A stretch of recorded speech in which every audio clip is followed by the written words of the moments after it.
What's good, everyone? What's good? Yeah, I just woke up right now, so yeah, it's fucking snowing outside. It's the first time in my fucking life I've ever experienced snow unless I went somewhere. Usually, if I was like where I was living before, if I wanted to go see the snow, we used to drive up to like Reno or Lake Tahoe or somewhere. That's like the only time I'll see snow. And when I see snow, it was like in a nice resort type environment. Like I've never seen snow in no inner city or no regular place. Shit looks ugly as fuck. I hate the snow. Like I like the snow if it's a nice resort mountain or some shit. Like when I went to Lake Tahoe, I went skiing years ago.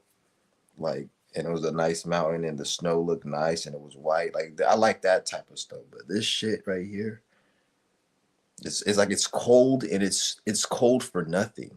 At least if the snow looks nice and it's like on a nice mountain and there's a resort and there's skiing and snowboarding, it's cold, but it's like there's shit to do and it looks nice. Like this shit is just it's the first time I experienced this type of fucking weak ass snow. I hate it. But it is what it is. It is what it is. But yeah, this live ain't gonna be about shit. I just wanna fucking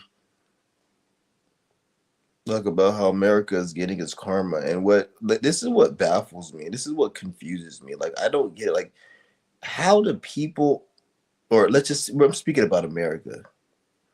How do people in America honestly believe that that the American lifestyle, the American way of living is supposed to somehow be like like Americans think that they deserve peace, prosperity, happiness, and all of this shit.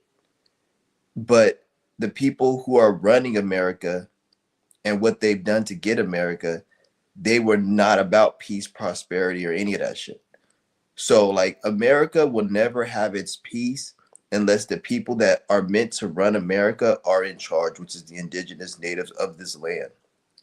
Every land has indigenous natives. Africa does, China does. Like they all have their indigenous, and they're controlling every. If you look go to every country, they're the indigenous people of that land are more in control than the European for most in most cases. If you look at it, even though they still have some influence, like go to Africa, like you go to Africa though, even though Europeans do control it, it's mainly they still got a lot of indigenous people and mainly Africans are running shit, but it's still kind of like not it's not like 100%, but it's getting there.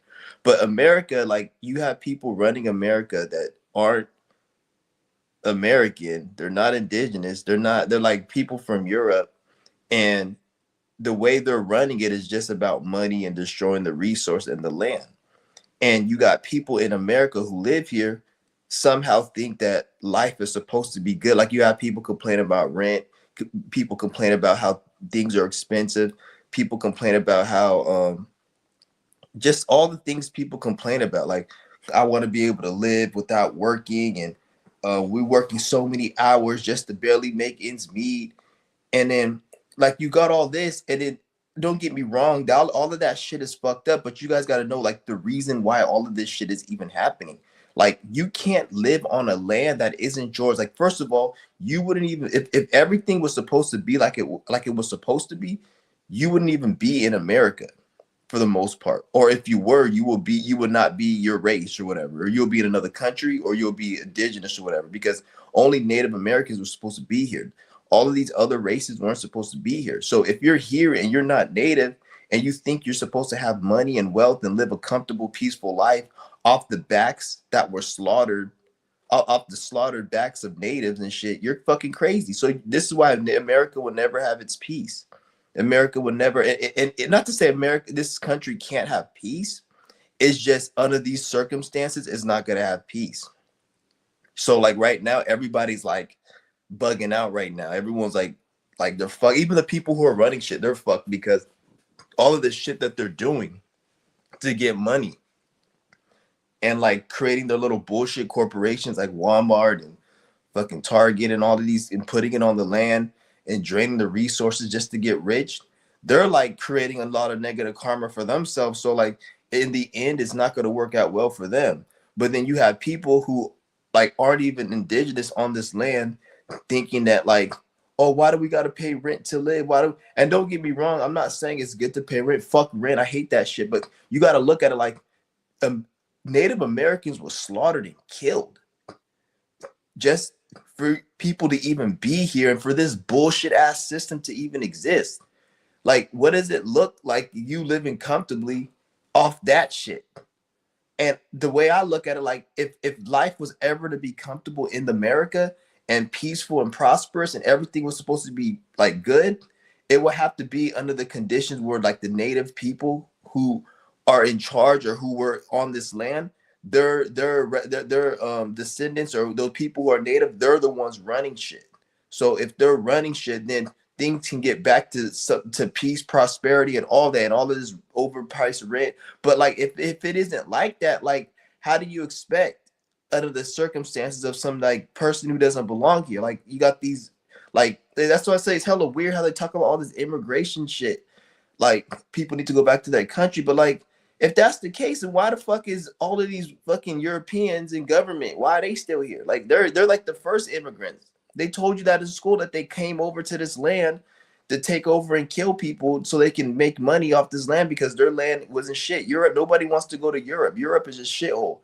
And when you look at and people say, no, Europe has wealth, it has money, it has gold streets. That's because they have to go to other countries and pillage and take. Nothing was made in Europe. Everything that's so-called good in Europe right now, they have to take it from another country and bring it to Europe. And they even made it in another country, a lot of these things. Like they make shit in China, they go steal the resources in Africa, make it in China, make things in Africa, make things in India, make clothes and then whatever, and they bring this shit over there. Even the shit they make in Italy, they don't get the resources from Italy. Italy's a fucking shithole. The Europe is a shithole. Nobody wants to go there. People only want to go there after the fact. And then even then, they have to make movies and they have to make programming and commercials to make the brainwash you to think that to make the brainwash you to make you want to come to like Europe. That's why they have like the, oh, let's go to Rome. Like they'll tell you, oh, Rome and the Leaning Tower of Pizza. And if you marry some bitch on a honeymoon, you want to go to Paris. Like all of that shit, they got to brainwash you in the movies and shit. It's like nobody ever really wanted to go there. And then they got to brainwash you to not want to go to Africa. Oh, Africa's a shithole. No, like you niggas is stupid. Africa, it has money. Like I've been in Nigeria like not numerous, probably like 3 times I've been in Nigeria. But every time I went to Nigeria, nigga, there's niggas living in Nigeria that live better than 80% of people in America. You fucking idiot. You niggas are looking at probably the parts of Africa like Sudan, Chad. They got different countries. There's certain countries in Africa that are under like political warfare and that are very like dangerous. You can't even go there. Some of those countries are off limits, and you got to like have certain like papers to get in there because it's so dangerous. It's a lot of that's what they're talking about. Those countries, and the reason those countries are fucked up is because of political war. So it's something the European or some European countries doing to take over resources, and they got that shit on lock. But in the whole grand scheme of things, you go to Nigeria. Nigeria is the wealthiest motherfucking country. Go like to the Ivory Coast. You got countries, people are living way better. There's people there that are living way better. Like there's a lot of people in those countries that buy, because my dad, we have family out there. And like he has businesses and all that shit out there. So there's people that buy luxury because they don't make luxury cars in Nigeria. So there's a big market for luxury cars. So a lot of like these niggas, like these Crips, these gangs in New York, LA, they will steal like Jaguars, Mercedes, BMW. They're still in luxury cars, and then they will sell it to people in Nigeria because they don't produce it in Nigeria, and they're more expensive if you buy it legally because they had to import it. So they buy stolen foreign cars from people in America. Like gang is a big market. That's why a lot of niggas who steal foreign cars, they'll go and sell them to people out of country, specifically Nigeria, because there's a market. A lot of people will be doing that shit. So a lot of people have money to spend out there because there's a lot of like wealth and like shit out there. And plus a lot of people, they do their Nigerian scams and shit. there's like money out there. So like the way I look at it, people look at like Nigeria like it's some poor shit. No, like there's night like Nigeria is like, when it, to be honest, is actually developing in most cases than most in some places in America, to be honest. Because if you look at the population, like all of that incel and the lower population, the population birth rate declining, that shit doesn't exist in Africa. So the average I mentioned this before on my channel, the average citizen age in Nigeria is like 23, 24 years old. That's the average person. So if you go to Nigeria, you're going to see a lot of young people in their 20s versus out here in the US, the average age will probably be like 40, late 30, 40. It's a lot older. There's not that many young people in America, like, because they pretty soon, no, like America's birth rate is already declined. Europeans, they're not having kids, and like Americans in general, they're not having kids because of a lot of the shapes. Well, you got the feminism, you got the like the high cost of living out here, and a whole bunch of programming, a lot of like um, social awkwardness. Like a lot of these Gen Z, they can't get bitches because they're just hella socially. They're like, oh, I just want to be alone and all. Like, so there's a lot of shit going on here to make people not want to have fucking kids. But that shit doesn't go on in other countries, specifically Africa. It doesn't. That shit doesn't go on. That's why when all of these people talk about how men are walking away and this and that, and they treat men a certain, like, that shit doesn't happen in Africa. In Africa, men are treated like all that women men shit, that shit don't exist like that shit in Africa. Like it's weird. It's weird. Like I can't say other countries, and I'm willing to bet it's the same in other countries, developing countries. It's not just Africa, it's developing countries. America is like the main thing where all that incel and women feminism and all of that shit. And that's just gonna get even worse because as women get older, they're not gonna be as appealing.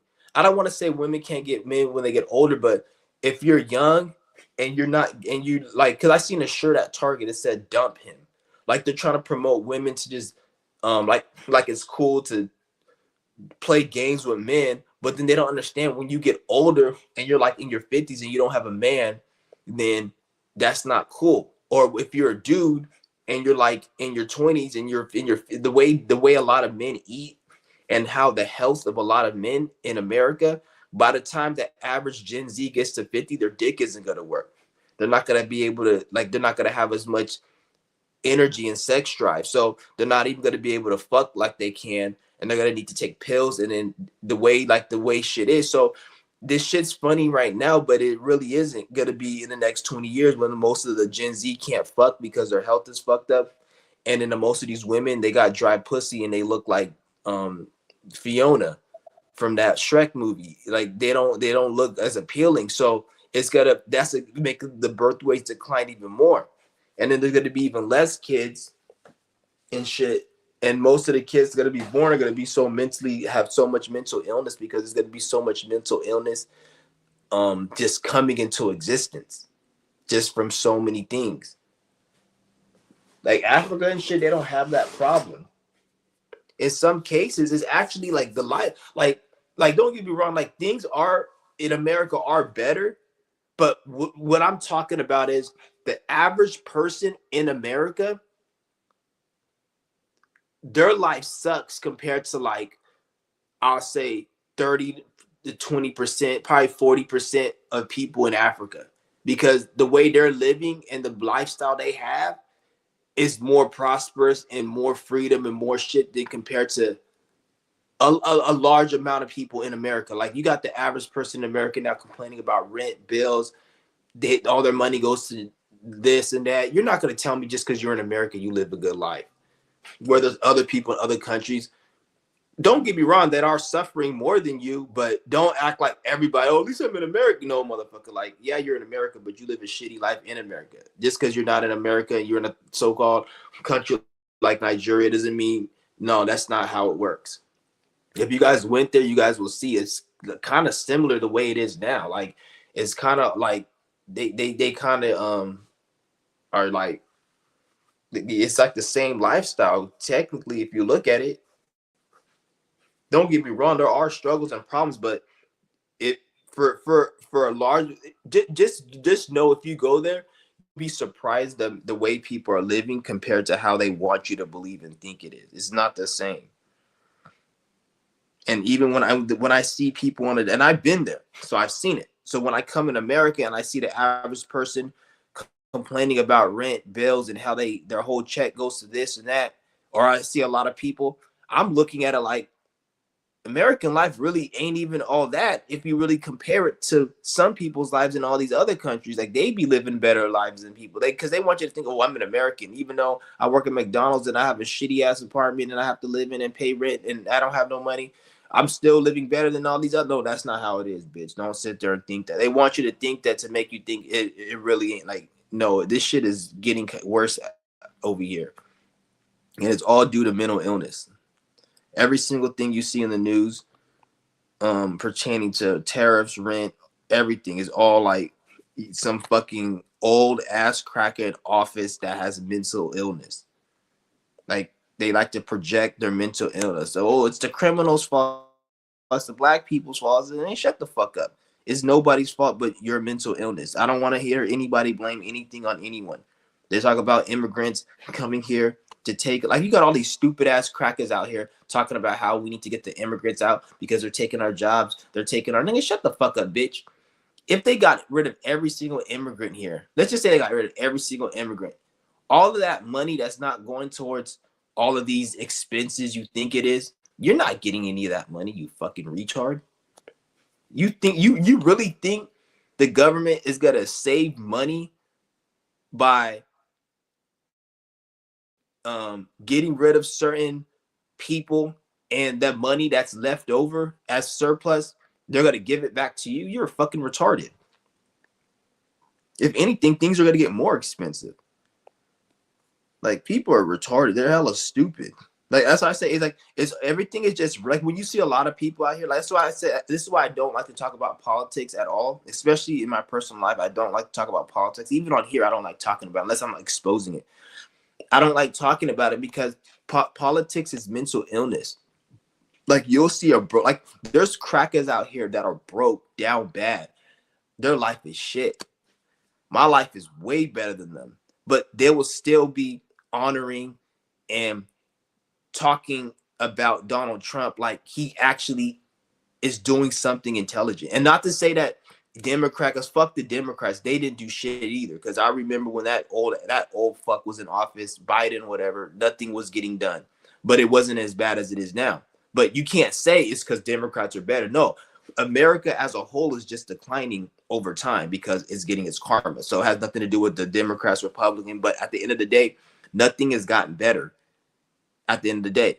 But the reason you'll see a cracker that's down, like you see a lot of these crackers, they be like down bad, broke. They don't got shit.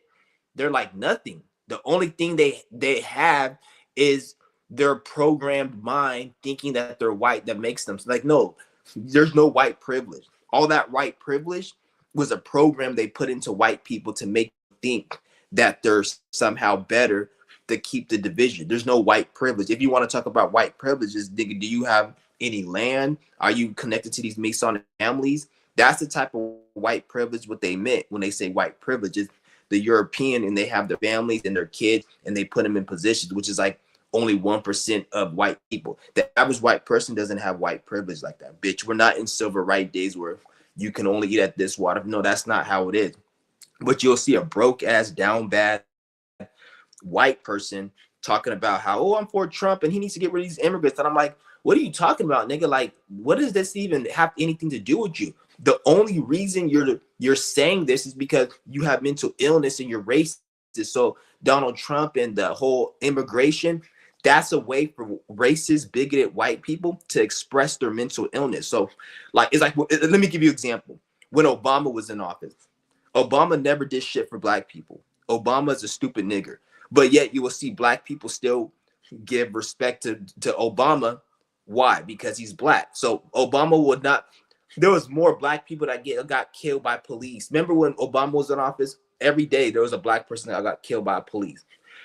Nobody said nothing about why isn't Obama stopping this. All black people were saying is, oh, he's a black president. So all the negative things Obama did, nobody really talked about. But all the times people talked about Obama, first black president. I like Obama because he's black. So you don't look at the shit he's doing. It's the same with Donald Trump. Like you'll see broke ass redneck, down low, like real low trash ass white people that will talk about Donald Trump like he's somebody, but yet they'll be in a situation that Donald Trump caused. Like nigga, you still complaining about you can't afford groceries.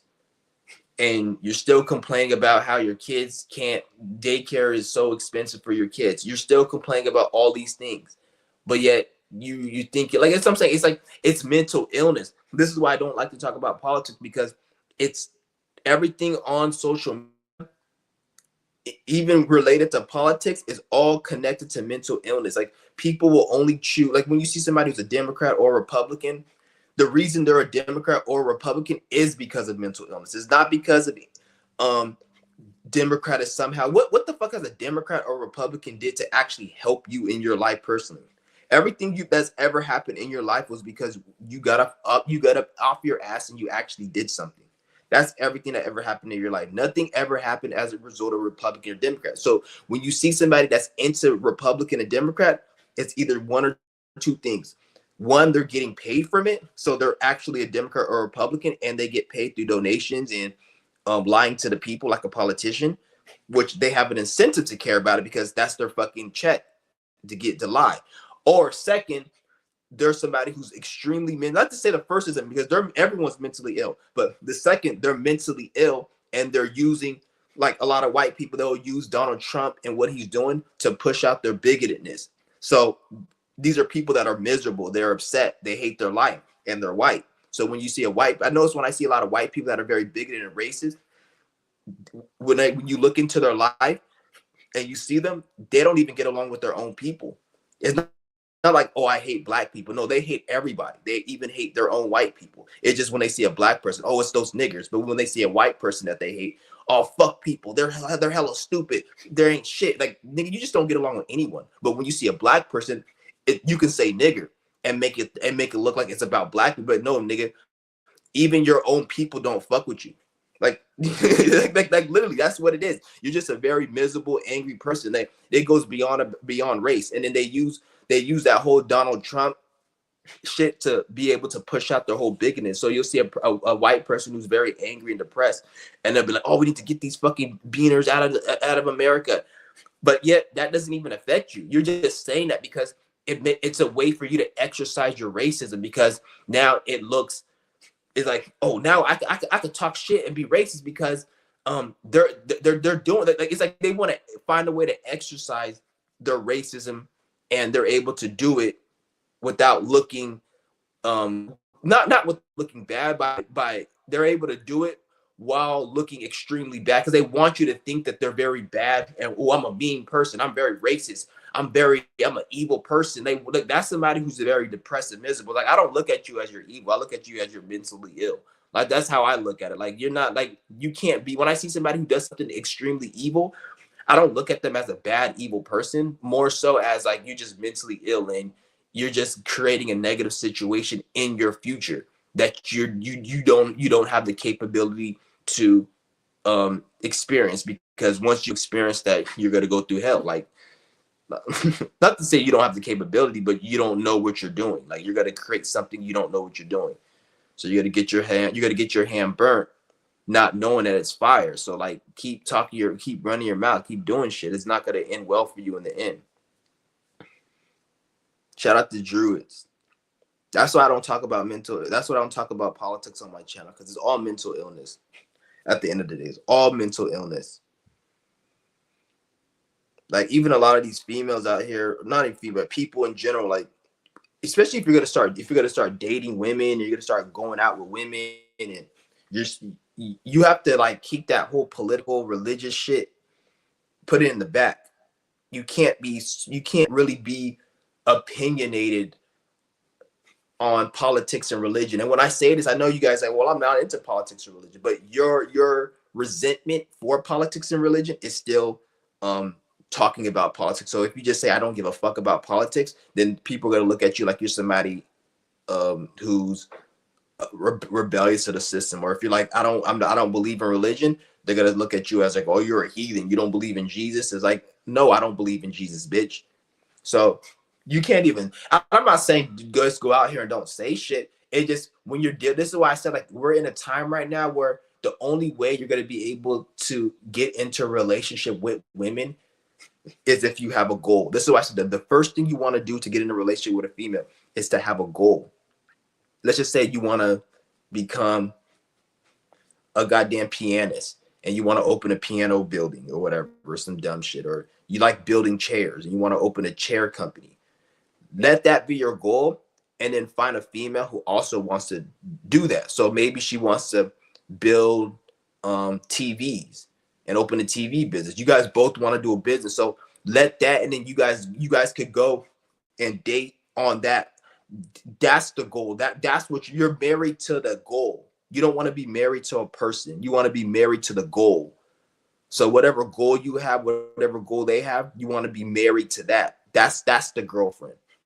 The goal. So let's just say your goal is to open up a Dr. Sebi healing center. You're married to that. That's the bitch you want to fuck. Is that goal? The female, you fucking her on a different level. But that's not the main.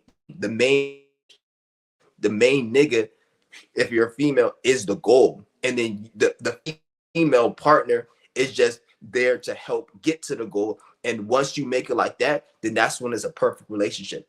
Anytime you make it about anything else, that's when it's going to be problems. It's going to be issues. And then now it's like you got to lie, because if you don't make it on that, this is what, if you don't make it on what I just said, this is what you're going to have to do. You're going to have to either lie, or not either, but the only thing you're going to have to do is lie and get with your female on a false pretense. And then when you do that, you don't want to take the relationship serious, because if you take it serious and you think it's something real, but you started it on a lie, it's going to manifest and play out as a toxic relationship. And this is what a toxic relationship is. A toxic relationship is a relationship where one or either parties of the relationship, they're bored mentally and spiritually, so they don't have nothing to do. So it manifests as toxicity. So you lied to the bitch and said you're into religion, and she's into religion. So the only reason you will ever lie to a female to get with her is just to fuck her. You never want to lie to a female to get with her to have a serious relationship, because that's the recipe for a toxic relationship. So a toxic relationship is when you get into a relationship and you are bored mentally and spiritually, so you won't have nothing to do. So instead of trying to work on your goals and mission, you're trying to work on not trying to get her upset. Oh, I have to work on my relationship. Let me get her flowers. Let me say I love you. You got to do all this stupid shit that it doesn't make any sense. Not to say you don't give people gifts and say I love you. Is if that's the main thing in the relationship to keep it up, then you're retarded. Like that should be like a thing that happens naturally. It's like you don't have to tell your mother you love her. If you have to try to tell your mother you love her, then you fucking do not like her. Like that's something that just comes naturally over time. So when you have to work on a relationship, that means you shouldn't be with that bitch. So this is why a lot of females that don't have no fucking, like, it's gonna get. This is why one of the reasons America birth rate is declining, because a lot of women are so I don't want to just say it's just women, but the reason I like to say women, because women have more so of the leverage when it comes to dating and relationship. They're more in a position to say, oh, I don't want to date you and I'm going to turn you down. Like women will go and turn you down because you don't believe in you don't believe in this political party, or your religious is different than hers, or your beliefs are different. A woman would turn you down just for that.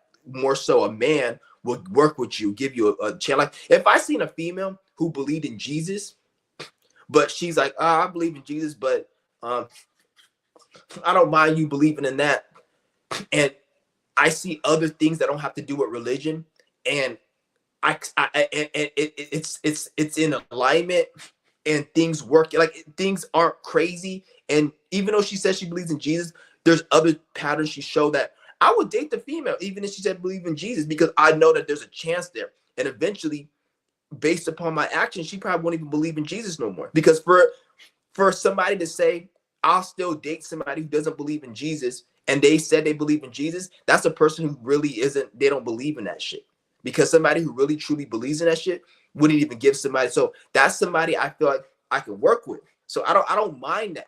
But a female in most cases will be like, no, I'm not fucking with this person because of this or that. So you gotta understand, like a lot of these bitches, they're not shit. A lot of these bitches, they're not shit out here, and it's because they're programmed. It's not that females aren't shit. It's just females are they're heavily programmed, extremely programmed. Because women, they're more emotional. They're more like a receiving, like a sponge. They take on programs. Where a woman is more likely to go out into reality and see how people treat each other and respond to each other and put that into her life. A man is more so to be like, I'm trying to create my own shit. I'm trying to do my own shit. I'm my own person. A woman is more so of a follower, which is not a bad thing if it's the right type of energy. Like if we lived in, if you had a situation going, you want the woman to follow what you're doing.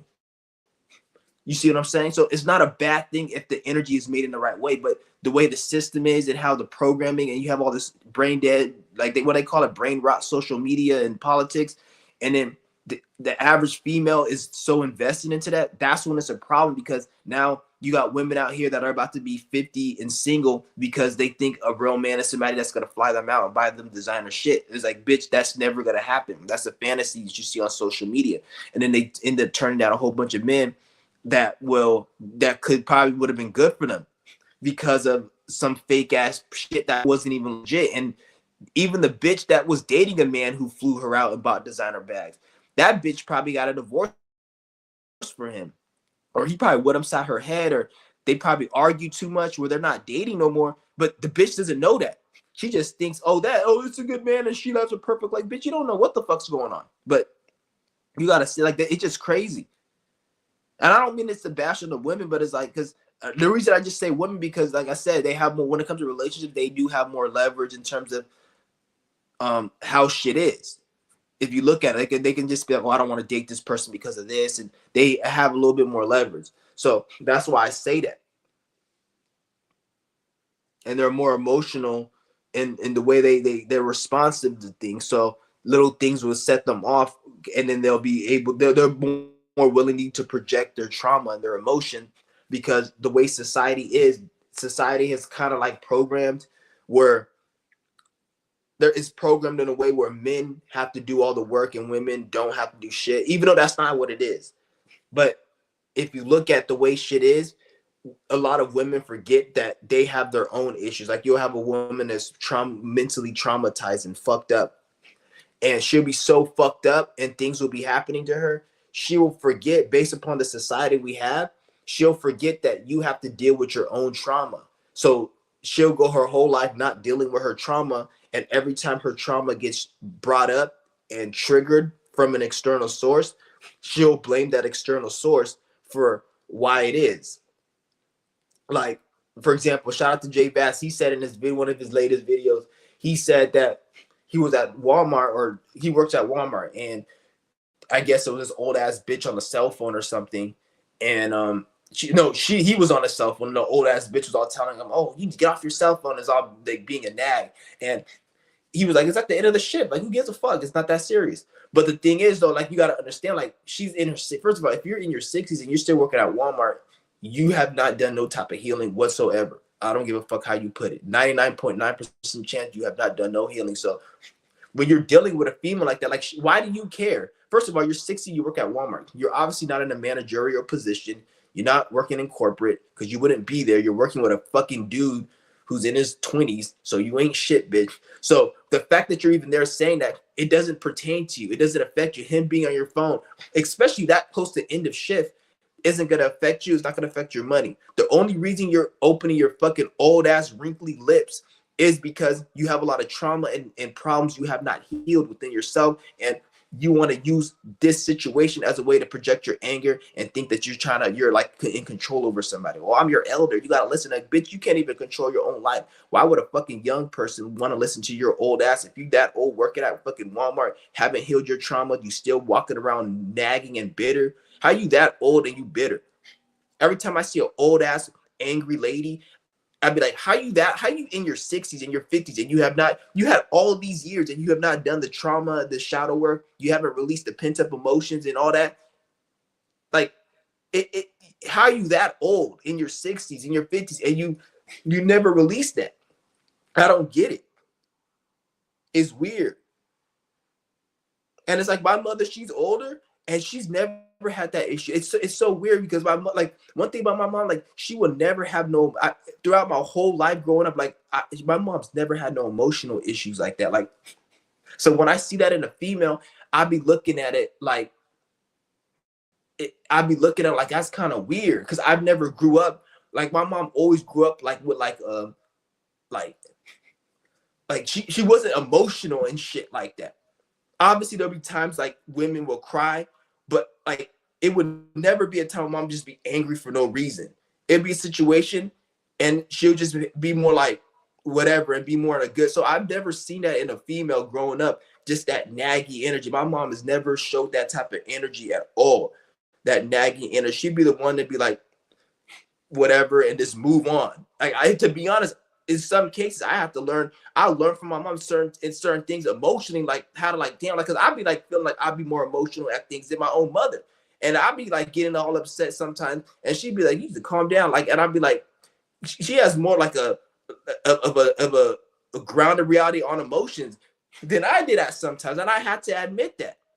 So when I see that shit in a female, I look at that shit hella weird. Like, you must not healed yourself, or you must have some type of fucking like some type of shit going on. Like, it's weird. Like, that's why I don't put up with that shit. Really, I can't. When I see that shit in a female, I'll call that shit out, or I will just cut the energy off. I don't like I'm at a point right now where I don't just disrespect people for no reason. Like, I just cut the energy off, and I don't even argue with motherfuckers nowadays. Like, I don't even argue.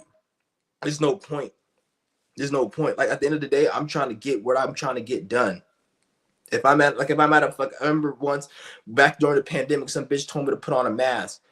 Like, I put on the mask. She's like, "Oh, you need to put on your mask." She said it disrespectfully. I put on the mask. I didn't feel like arguing, because when I get loud and disrespectful. I'm not trying to go that way. I put on the mask. After I put on the mask, the bitch is like, "I don't know, why would you come in here thinking it's a smart idea to not put on your mask?" Like, and then at that point, that's what got me angry. I'm like, "Bitch, shut the fuck up. You said put on the mask. I put on the fucking mask. Shut the fuck up, you stupid, ugly ass bitch." I said that shit hell out. Everyone didn't say nothing because they knew I was in the right energetically. They knew I was in the right because I didn't say nothing. I put on my mask. After I put on my mask, that's your cue to shut the fuck up and go in the opposite direction before something gets thrown at you, bitch. That's your cue. But she still decided to say something. She's lucky I didn't throw nothing at her ass. And I just went loud with her, and that was it. It's just crazy. And it gets dangerous and shit because, like, if it's like me, I'm real. I'm real. I don't give a fuck. If it's like let's say if it was a dude and the dude was like 6'9" and he was like muscle and he was bigger than me, I might end up having to go get a gun or get a fucking knife or get something, a weapon to defend myself. So, because I'm gonna have to say something, and if he wants to come at me, I'm gonna have to use my weapon or some shit. And then at that point, I could go to jail for assault. So it's like they I don't want to say it's the system or anything, but you just got to be careful not to put yourself in certain positions to make you do something crazy. That's why I just say I don't even like start nothing really. I just do my thing. Just don't be unfair. Like, if I'm doing something wrong, okay, whatever. But don't be unfair. Once you're unfair, then that's when it's a problem. Once you're not being nice, I don't want to say you don't have to be nice to me, because they got like your niceness.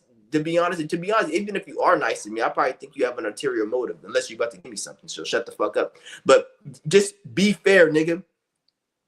Be fair. You don't gotta be nice, but just be fair. Once that bitch started saying shit after I put on the mask, like she said, and that's when it was a problem. That's when I got upset. It's like, mind your business. Like, that's another thing. People need to mind their fucking business. But it's like I said, it's all people. People just like to project their own problems. They project their own issues. And that's one thing I don't know, because I could tell from a mile away if somebody's projecting trauma.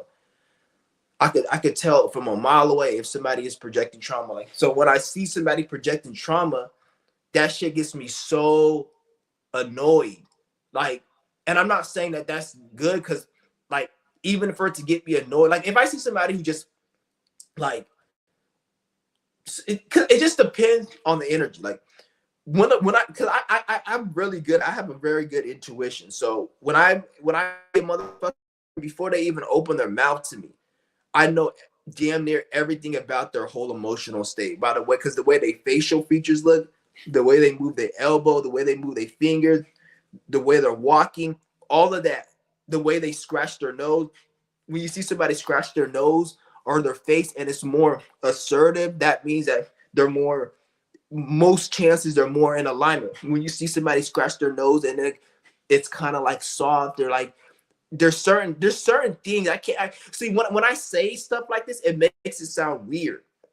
But when I'm out and about and I see these, always tells me a story and I'm always right. Like this one dude, right? Like the way he was scratching his face. I didn't like the way he was scratching his face. It kind of like made me not honestly, it didn't piss me off, it made me be alert. And I'm like, this dude, like he just has a weird energy. The way he was scratching his face.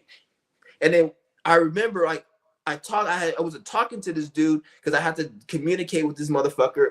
And this was a while ago. And he the way he was talking was so negative, and I didn't even know this motherfucker. Like he didn't say nothing disrespectful, but he was kind of being disrespectful in his tone. And I knew it was gonna be like this. And when it confirmed it to me, when I was engaging, then that's when I was like, okay, it kind of got me upset. Not that he was speaking me in a tone. It's just every time, like one thing that does get me upset and kind of trigger me is when I have an intuitive belief, when I have an intuition about somebody and they confirm my intuition. So if I think you're an asshole based upon how you look and you're an asshole, that gets me really angry when you confirm my intuition and it's something negative. I don't know what it is, but that gets me really pissed. Like, because not to say I'm mad at myself for knowing, it just, I'm like, are you really that fucking predictable and shit? Are you really that, like, you really that fucked up mentally where I can easily just be able to look at your energy? And then you'll have people tell me, oh, you don't want to judge a book by its cover. Shout out to Damien. He said foot job. The fuck? But it's like, this shit is crazy, dude. Like, this shit is crazy. Like, you just gotta know what the fuck you're dealing with. Like, I hate when I see somebody and like I intuitively have a belief about them, and then my intuition confirms and it's something negative. I don't like that shit. I don't like, even I'm glad that I have that ability to be intuitive, but I'm like, sometimes I be hoping I'm wrong. Like even when I be in a store, and I'll be, let's just say I'm gonna go steal something in a store. Like I've been doing this shit for so long, and it's so I know when something's up. It's like it's so bad. It's so like good to a point where the lady like this is like about a year ago. She never caught me stealing shit. But then she came up to me and she's like, I know you're taking something. I know you're taking something. I'm like, I'm not taking anything. Because I'll be so, because like there'll be times where they'll see me, but then I'll take the shit out my pocket and then I'll leave, and then they'll come at me and then they'll say, oh, you took something. And I'm like, no, I didn't. And then they'll look at me. This was like a year ago. And then she looked at me and then they didn't see anything on me. And then the manager was like, you're going to get us in trouble. He's like, no, he does take something. Because I'm so intuitive, because like the way it is, like people are so easy to read. Like, because you got to understand, everybody's on a script. Everyone's on a program, right? And I look at everybody as everybody's on a program and a script. And if you're not, let's just say you're on a Hollywood script, a Hollywood casting role. Everybody has their role, and everybody has every role, every actor has their own role in cast or whatever. So if you're supposed to be playing a police officer, then you're supposed to be playing a police officer. You're not supposed to be playing the teenager or the firefighter. You're supposed to be playing a police officer. If you're in the Matrix and I'm at a store, if I'm in a public setting, if you are 30 years old and you're wearing these type of colored pants, these type of shoes, you're a white person, not just a white person, you're a white person with this type of hair, you're a white person with this type of structure, You have to act a certain way. I've got it. That's how deep I got it down. Not just based on you're a white person. What type of white person are you? What type of black person are you? There's dozens of each type. They act different. The type of clothes you wear, the way you move your hand. I have it so down packed. So, because I've experienced a life and I've observed and I record everything. So when you don't portray a certain energy, then you're not on script. And when you're not on script, what does that mean? It means you're up to something. So I have an eye on you. I'm able to look, okay, let me look at this person. He's not playing on script. And when you're not playing on script, that means you're doing something weird. So I always do that. And this is not just what when just stealing shit, it's everything in my life. And this is how I'm able to catch energies. And then on top of that, I have the intuitive energy where like I'll ask myself a question. And if it's the right question, I'll get a jolt on the left side of my body. Like if it's a no, I'll get a jolt on the left side of my body. If it's a right, if it's a yes. So like I got this all down packed. So I get to the root. Like I said, I know everything. So like I said, I know every fucking thing. So I get to the root. So no one can really get over on me like that. And I'm not saying people haven't got over me because anybody can, because sometimes the spirit can be like, you know what? I want somebody to get over you because I want you to know how it feels to be wrong. The spirit can do that and I'll be wrong. So I'm not saying, but I'll say like 95% of the time, like I know what the fuck's going on. So nobody, like I be seeing that shit. So when you're off script, I know what I can tell you're off script because it's like, how are you a 50-year-old white lady and you're in a store and you're acting this way? You don't even have to be looking at me, just the way you act, the way you move your hand. Like sometimes somebody will be scratching their face and the way they scratch their face, it gets me upset. I don't like the way they scratch their face. But it's not, a lot of you guys will say, oh, it's because you're triggered. No, because that means a certain way, because the way your mind is how your body's gonna play out. So this is why when you see like somebody who's like an incel, the way they move, the reason they can't get bitches isn't the way they look, it's the way they move.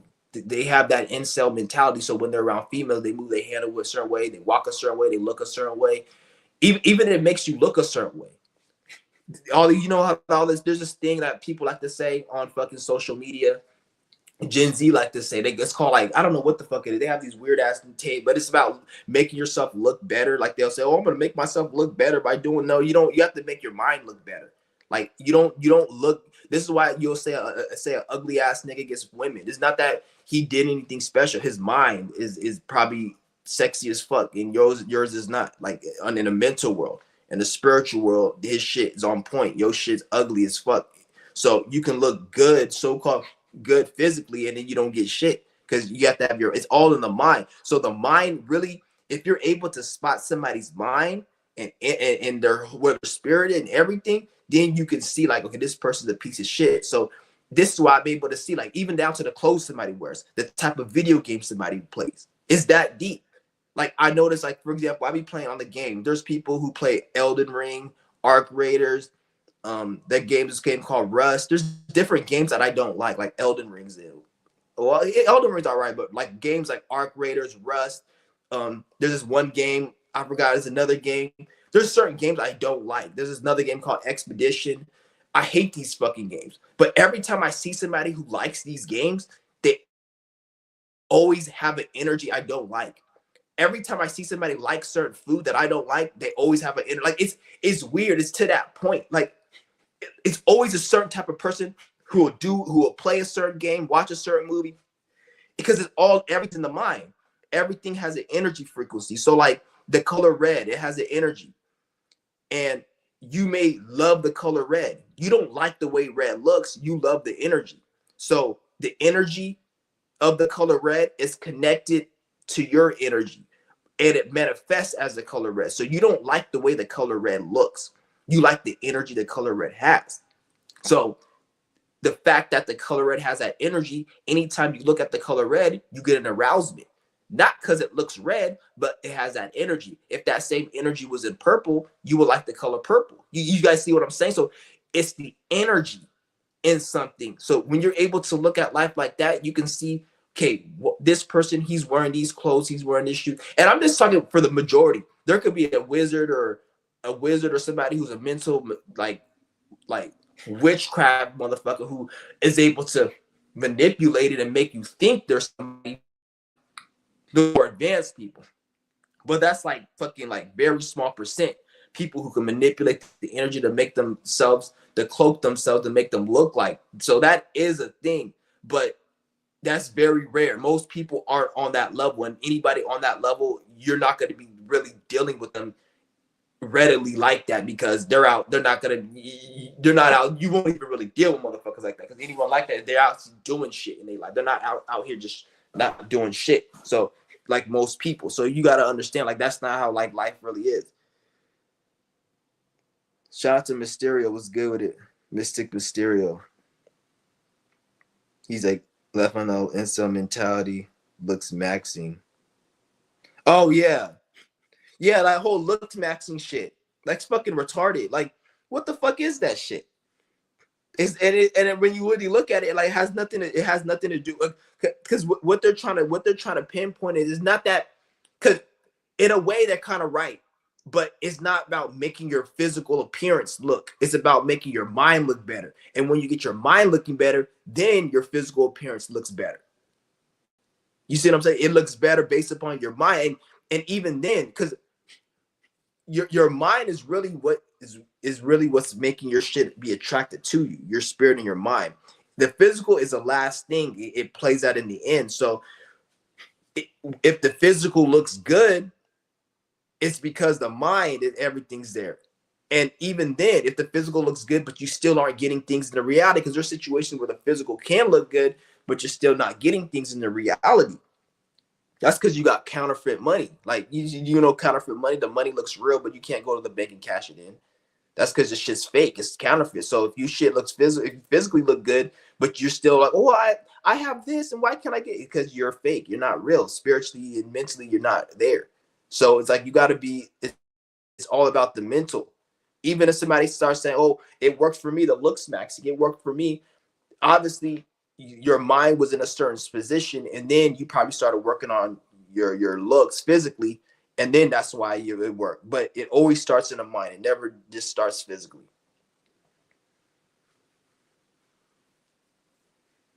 Like, it's retarded. Like, they have a lot of shit. Like, it's crazy, man. Like, all these weird ass terms and shit. Looks maxing, and there's another one. Yeah, it's weird.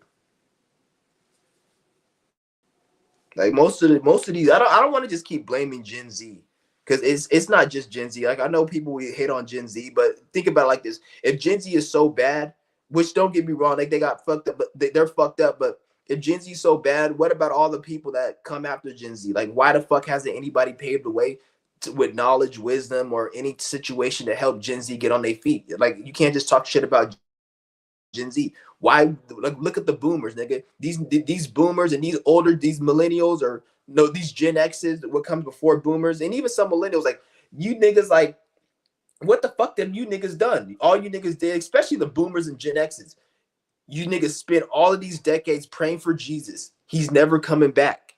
Jesus is never coming back. So I don't know what the fuck you niggas were wasting your time going to church and going to the praying all these years for something that's never coming back. Jesus is never coming back. You spent decades voting. I remember Obama on his first presidency. He said, we're going to fix the problems of America. It may not be fixed in one term, but because it's a big lot of problems, but we will get it fixed. We're like over 3 terms from that nigga's fucking inauguration, whatever the fuck you want to call it. It's gotten worse. So all of these boomers spent all of these years voting in politics. Like, that's fucked up. Like, how you spent all these years voting these corrupt politicians, the 80s, the 90s, 2000s. We went through Al Gore, Clinton, all of these bastards. They didn't do shit that you niggas voted for just to rob the people from taxes and put all these dumbass laws. Now we get to a point where all of that shit accumulated. Now Gen Z has to face the brunt of all that shit, and you niggas are living off Social Security and got your retirement. You want to tell Gen Z they need to just work, but yet the amount of work that you niggas did back in the day would have able to been suffice, and you would have been able to get a house, apartment, whatever. Gen Z, they can't do that. It's a lot harder. So like I don't want to like hate too much on Gen Z because a lot of them I can see why they say fuck this because fuck this system. To be honest, there's no reason to work anywhere. There's like nothing wrong with working. Like mother, like I don't blame working. It's just what are we working towards? Going to McDonald's and working 10 hours a day just to get a paycheck to pay your rent. That's a waste of time. That ain't shit. But going to go work 10 hours to learn how to actually build some property on some land that you're gonna own and not have to pay taxes on, that's not a waste. Like, what the fuck are we working towards? And then they want to call people lazy for not wanting to work, but the work that people are doing is like that's the problem.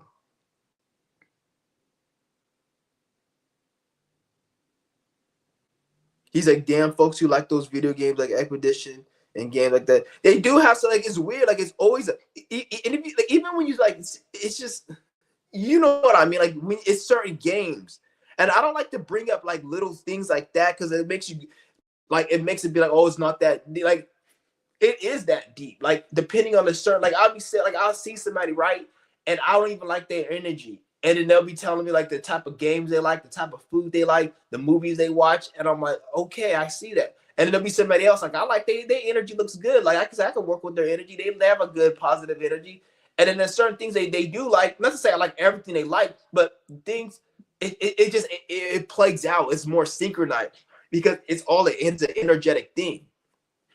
Like I'd be like, it's weird.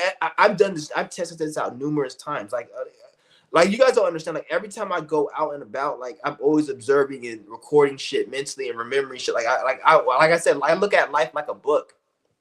Like life is like the best book ever because every type of every teacher, every book, everything that's ever was said in existence in the form of teaching, that individual got from life. So there's nothing that's in a book. There's nothing a teacher's ever said that they didn't experience in life first. So that's why I say life is the number one book teacher. It's a lot of stuff you can read in life when you go outside and walk around. All knowledge starts from walking around. If we didn't have any books, the only thing you can do is go walk outside and see how nature evolves and see how the life evolves, everything. That's why I always am an advocate of going outside and experiencing life and learning from life. Even if you want to tell time, you don't have to, you can tell time by going outside. If you create a device and put in a certain position, the sun can tell you what time it is and when it's going to get dark, when it's going to get light, where the sun's at. If it's afternoon, you don't need no fucking clock. They create the clock off of that. So you like I say everything. Even when they say, "Oh, how they create this iPad," what do they have to take their ass outside, go get some minerals and resources which were outside, put them together, which was outside, and then they were able to create a tablet. Like all of it's like you see what I'm saying?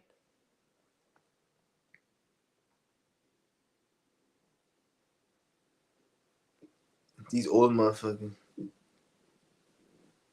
Yeah. He's like they be involved in video games, and that's one thing I realized. I noticed like every time I go to GameStop, I always see like some like weird like because what it is that people who play video games are I don't say everyone because like everyone who plays video games isn't like this. I don't want to like sit there and judge everyone because there's nothing wrong with playing video games. It's like something you could do, have fun, nothing wrong with it. But when you see somebody who is like very like that's their whole life, it's synonymous because video games is synonymous with mental illness. When you see this is why when you go to GameStop, you'll see a lot of people who are like you can tell like they look like incels, they look overweight, they look like they have anxiety, they struggle mentally. Every time I go to GameStop, I always see shit. It's because video games is synonymous with mental illness.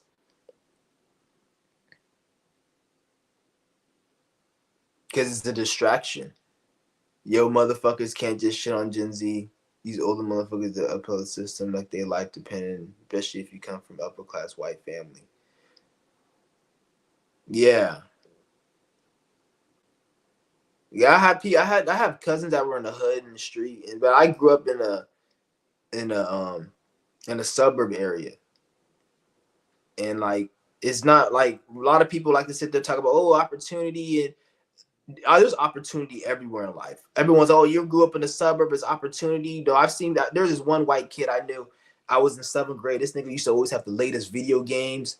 Because my parents, they didn't really get me shit. Not because they didn't have money, but they just didn't want to just get me shit for no reason. So this white kid, he had all the fucking video games. He was always like, he had like new clothes and shit. And I was cool with him. He wasn't like a mean person to me. He was cool with me on the bus. He always talking shit.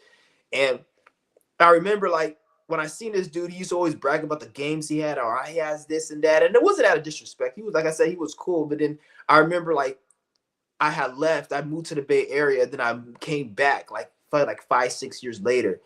And then I seen this, I went to go buy some weed because I moved back to the city I was in when I was young. And I went to go buy some weed, and I used to buy weed from this guy. And then the dude who I knew, he came and was buying some weed, but he was also buying some other shit. And the other dude, he sold cocaine.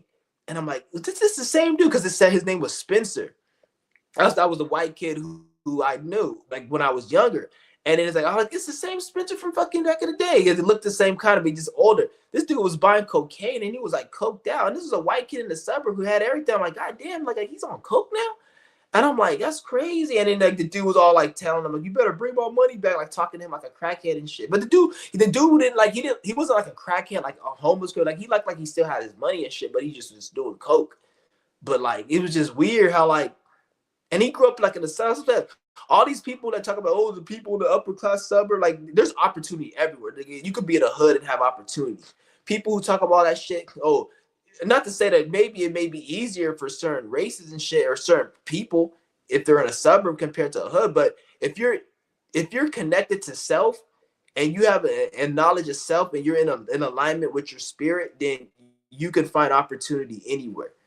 People who talk about, oh, you need to be in this from this background to have an opportunity. These are individuals that don't have a connection to self, so they need to externally validate themselves. And nah, that's not what it is. The hood, I've seen niggas in a hood. The first time I seen a stack of money, nigga, in like probably like it's like 8th grade. The first time I seen a huge stack of money was a nigga from the hood. He brought out a stack of money and shit. It was counting because he came to my house. We were just hanging out and shit. We were smoking, and he was from Oakland. And this nigga, he like put out a whole stack of money. And I'm like, that's the first time I seen like a stack of money in my life. Like, god damn. And I grew up in the suburb area. I never seen no money like that. He like thousands of dollars. He just pulled out. I'm like, how the fuck you get that shit? He's like, do you like Manny Pacquiao? I don't really watch boxing or nothing like that. It's whatever. Like I don't really watch it, but like he's cool, I guess. I don't know. He just fights. I haven't heard about him in a minute. I hear about Mayweather and shit and all these other people, but I don't hear about no Manny Pacquiao. I thought he retired or something, because I don't even think he probably does box. I don't, like I said, I don't follow it, but I guess he's all right. I wouldn't want to get in a fight with that nigga though. He said,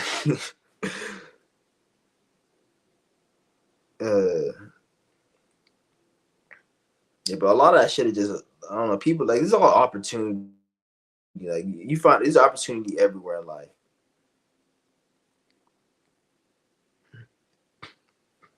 Cause all I tell me growing up in the suburb, like most of the people I hung out that were in the suburb weren't on the shit.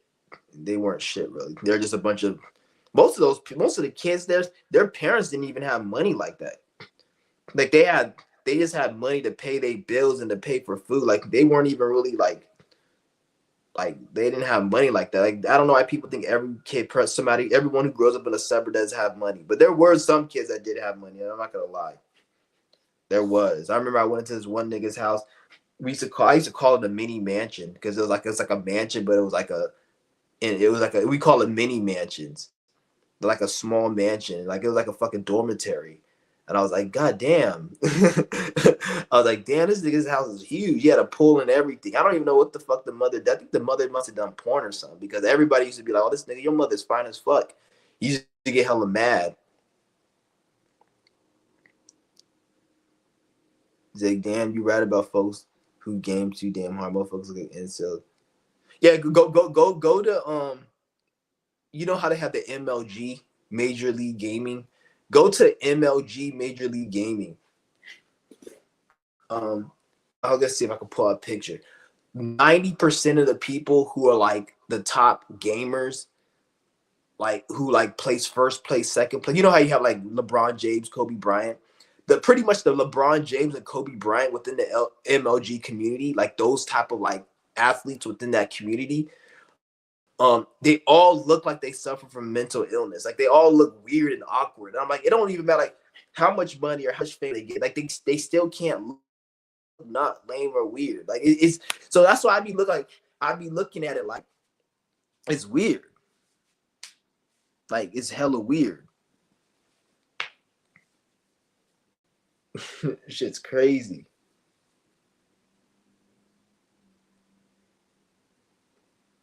Yeah. It's funny because I be thinking like people like to project the like what's on their mind and stuff when they like on social media, and then the Damien he left a comment saying foot job, and I'm like he probably got a foot fetish or something. He probably got a foot fetish because like for somebody just to say that. Cause I be saying certain things. I be saying I know I be projecting certain things, so I be hella looking to like behind the scenes. I just seen a thing. I was like, who probably has a foot fetish or something? Because who would just leave foot job like that? But shit, I don't see anything wrong with having a fetish. At least it ain't kids. That's the craziest fetish. People be on some weird shit with that. Oh, people be, I don't know. Like, people have the weird fetishes though. Nothing wrong with it though.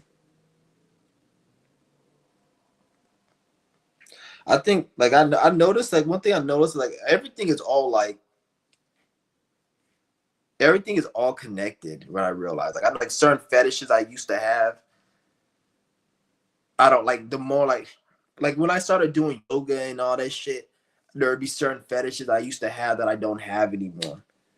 I noticed and like it's weird. Like a lot of things are like energetic that we take on in life. When you're going through life, you take on certain shit. And people always talk about changing your mind, changing your outlook. But then people, when it comes to like things you're interested in sexually, a lot of that shit has to do with um your energy. Like even like people that are gay, like I don't think anybody is born gay. I feel like people that are gay, they went through some type of like trauma or they went through some type of mental illness. It's something mentally because it's I don't think it's normal. I feel like a lot of that shit has to do with like trauma. Because a lot of people I knew personally, like they're gay, but then they like most people I know that are gay, they've been through some type of like trauma when they were young, like through abuse or um not even maybe not even abuse, but they had some type of sexual experience when they were young. And probably with the same gender, and then that's why they're gay. Or they have a weird like that's something I noticed. Or let's just say somebody with like a foot fetish or some shit, or like they have a some type of fetish or like foot. Maybe like when they were young or some shit, they probably don't remember. One of their friends that's a female probably put their foot whatever on their shit, and then they got aroused from it. So now it led to like a foot fetish or like things happen for a reason. You don't have attractions and to even the type of female you like. It's because of a certain way it is. Like you don't just have this for no reason. Yeah, you're attracted to females, but a certain type of females from different things. Maybe you seen porn and it was a certain type of female when you seen your first porn. So then now it correlates to why you're attracted to that. Or maybe like you see what I'm saying? A lot of everything is like connected. You gotta always like understand that. Like even people who have like scat like fetishes with shit. I bet you if you ask these people, go to somebody who's like into scat and like shit fetish, they're pretty sure they have an experience where something happened where like the shit, like maybe they were fucking some bitch in the ass, and then she shot on his dick or whatever. Like then like it's some weird shit that went on. Like that everything happens for a reason. That's what I'm realizing. I'm gonna drop the link if anybody wants to join.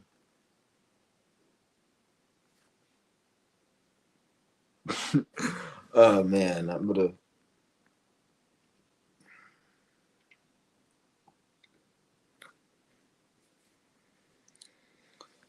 He said vote for your local mayor. Oh no, you're just like quoting these people. I don't think you meant really.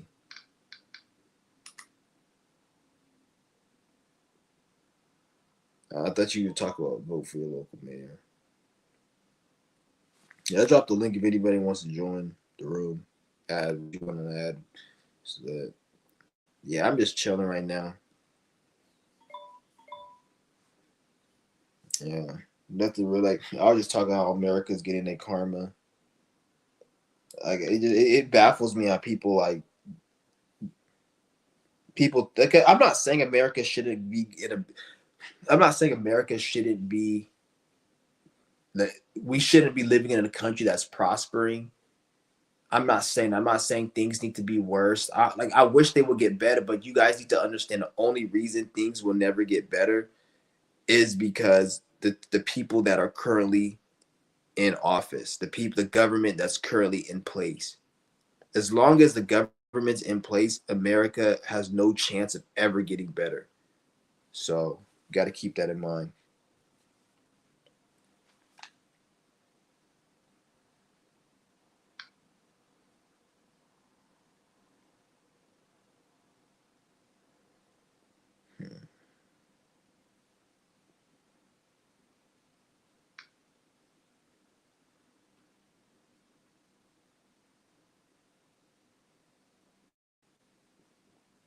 Yeah, man. They said it was going to be doing a blizzard out here. It is kind of, but I hate the fucking snow, man. I don't hate it, but I just don't really like it out here. What's this?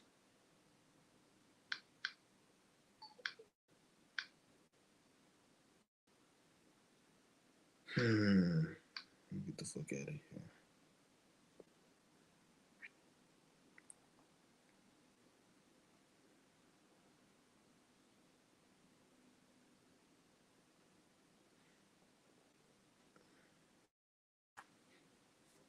Yeah. I'm sorry. I'm on day one of fast. I ended my fast. I'm on a new regimen when it comes to my fasting now. So I don't take more than a day off. So let's just say this fast I'm doing, I probably do for like 7 days. Then the next day, I'm gonna start another fast. So that's my new regimen that I've been going on for the past week, where I'll fast three. Like the last fast I did was 3 days, and the following day, which was because yesterday I ended my fast, so today I'm starting again. So this one's gonna be 7 days. Then I'm gonna end it and start the next day, and then the next one's gonna be longer than 7, and then that's my new routine from here on out.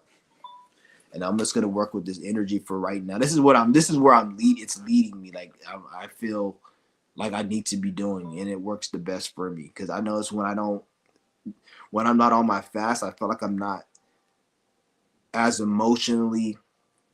I don't want to say emotionally, as spiritually, because everything starts spiritually. I'm not as spiritually in control, and I feel like I'm start getting into that void zone where I'm not in control and things are more. It's just not right for me. Like I feel like I'm meant to be doing this. Like I feel better doing it when I'm not doing my fast. It's like I'm all over the place spiritually, and I feel like I'm getting more in the danger zone. Word,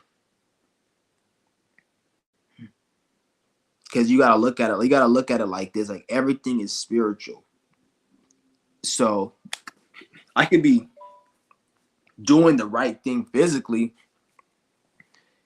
that I think I'm supposed to do, but it's still gonna not work because if you're not spiritually in alignment, this is how you have so many of these niggas talk about, oh, I'm being gang stalked. Or I'm being like, no, you're not that you're being gang stalked. It's just you're not in alignment. And then you put yourselves in situations where you want to blame people for things where it on the outside it looks like it's their fault, and it is, but really it's like, who told you to be there? Like you say, oh, this person did X, Y, and Z to me, but why were you even there? If you were really in tune with your energies and took responsibility where you're at spiritually, you probably wouldn't even have walk to that location for them to do that shit to you. You got to take like responsibility on that level. So that's why like you gotta, and everybody's different. I'm not saying, this is not saying everybody needs to fast or everyone needs to do something what they need to do. But all I can tell you is that if you're not doing what you're supposed to do, you're gonna be in a spiritual vulnerable place where things are gonna happen and you're gonna have no explanation, and you're gonna be like one of these bitches out here talking about, oh, I work 10 jobs, I do this, I take care of my kids, and I still can't catch any breaks. Is because you're worrying about the wrong things. And I'm not saying you shouldn't worry about your kids and money and all that. Maybe you should do that, but there's something else you need to be doing. So it's not about what you're doing, it's sometimes it's what you're not doing. So you could be working 10, 20,000 hours a week and taking care of your kids, but you're not taking care of your mind and your spirit. And you not taking care of your mind and your spirit is making all of those hours go to waste. So it looks like you're not working. It feels like you're not able to catch no break, and you have all these responsibilities, but it's because you're not doing something you need to do, like taking care of your body, taking care of your health, taking care of your mind, your spirit, taking care of other things. And you not taking care of those is why you can't catch a break, and you feel like you're wasting your time doing the same thing over and over again. So yeah, I just got to sell on eBay. Yeah, it's so funny how people want to talk about bubbles and shit. Like I heard somebody say something like, everything's a bubble, everything's a bubble, and everything's gonna burst. Nigga, like shut the fuck up. Like not everything's a bubble. Like when we talk about bubbles, like a bubble. When I say bubble, I mean, for all you guys who don't know, bubbles like people say, oh, something is it's you're able to make a lot of money and everything is in demand, and then once people stop paying for it, like they say AI is a bubble, it's gonna burst. That makes sense. Or they say cryptocurrency is a bubble or stock market. Eventually, people are gonna take their money out and it's gonna pop, and everyone who has their money is gonna lose money. Like people, somebody said everything is a bubble. I don't believe that, because health and wellness is not a bubble. Like things like that is not a bubble. I realize because everyone's all saying that nobody buys shit. There was this one because sometimes I watch eBay, the other channel that be doing eBay reselling, and they be saying like nobody's buying this product no more.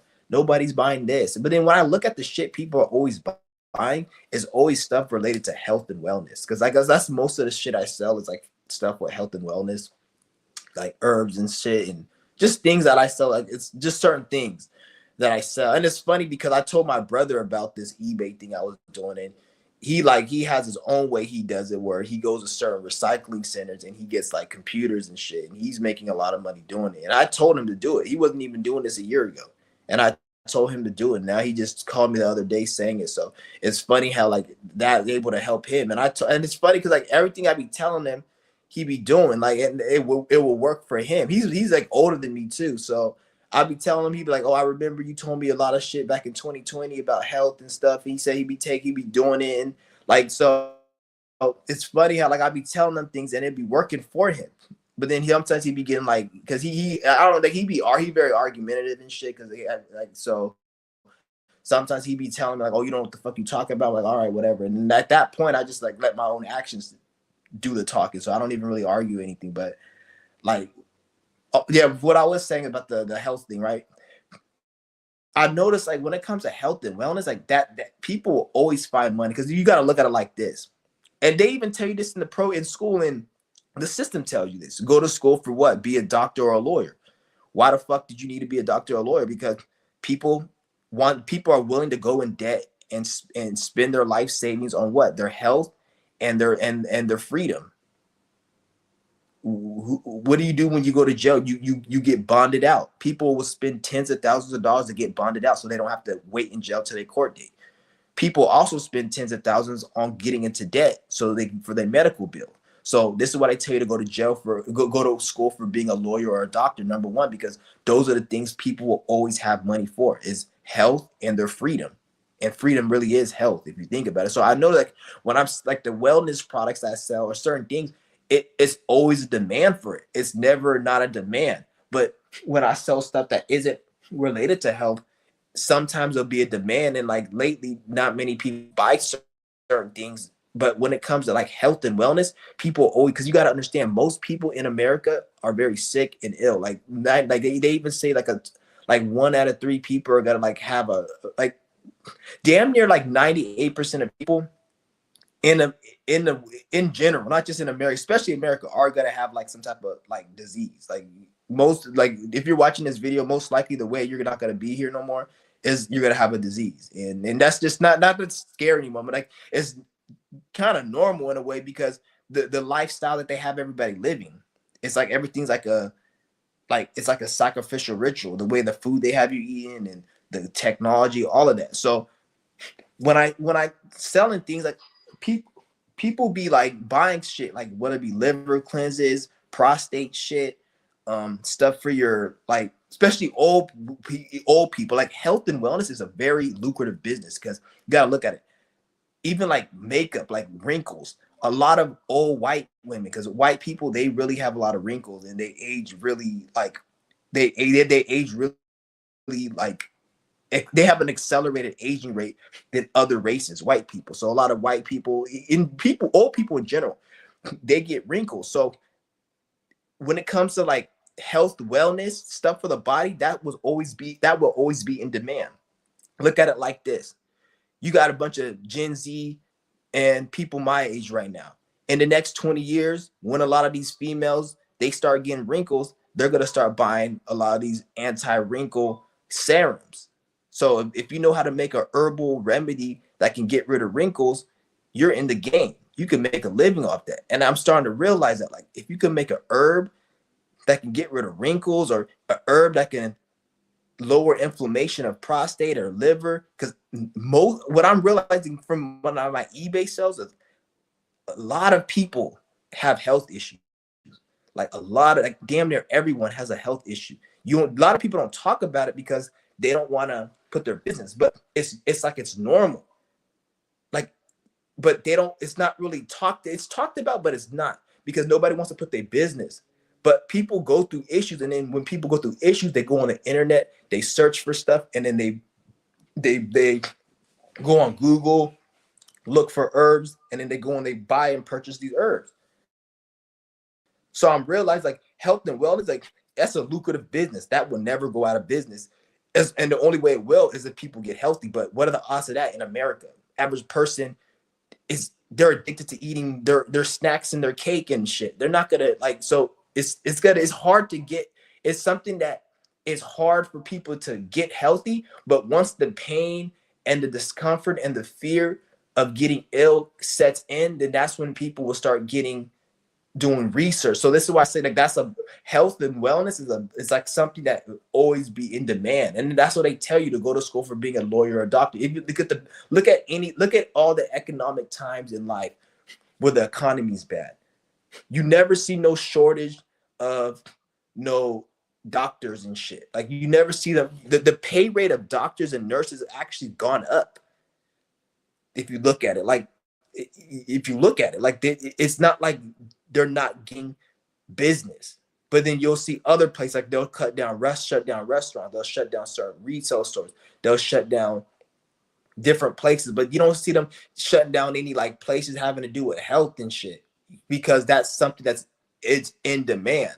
So like that's one thing I'm realizing when I'm seeing this shit, because like when I get certain sales, I be seeing like a lot of people buying a lot of this shit, and I'm like, damn, like that's where it's really at. Like health and wellness and selling, like if you could, especially if you could make a herb, especially if you could make an herb that can get rid of wrinkles, like do you know how much money you can make? Like every female does not, no female wants wrinkles. So once they start getting wrinkles, the first thing a female is gonna do is look for some anti-wrinkle serum. So if you can make a herb that can do that, you, you could make fucking bank. And then they're gonna have to keep coming back and then buying this shit to get rid of the wrinkles and shit. Or like you said, I'm telling you, like, because that's a lot of the shit that I notice that sells the most is anti-wrinkle shit. And like stuff that having to do with health, like liver cleanses and prostate health and shit, like stuff like that. And like people, like it's not like, oh, I don't want to buy it because like, oh, it's a video game. Oh, I don't like this video game. No, if your product works good, there's no debating it. If you have that issue, it's like they have to buy it from you if your product's good. It's not like it's a video game where, oh, I don't like that game, or I don't like that food, or I don't like that. It's like, you see what I'm saying? And then you gotta look at in the future, because in the future it's gonna even grow even more, because the health rate and the mental illness, everything, even mental illness. If you can even create something to help with mental illness, that right there. If you can create something that can help with mental illness, man, you're in the mix. Because mental illness is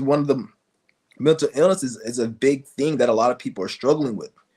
A lot of people don't know they have mental illness, but um, eventually it's gonna be known, because mental illness will always develop to make itself be known. So like mental illness, it's synonymous with health. So if you have mental illness, eventually you're gonna have health illness, because you have to get that under control, your mental illness. So a lot of people, they have a lot of mental illness that they're not dealing with.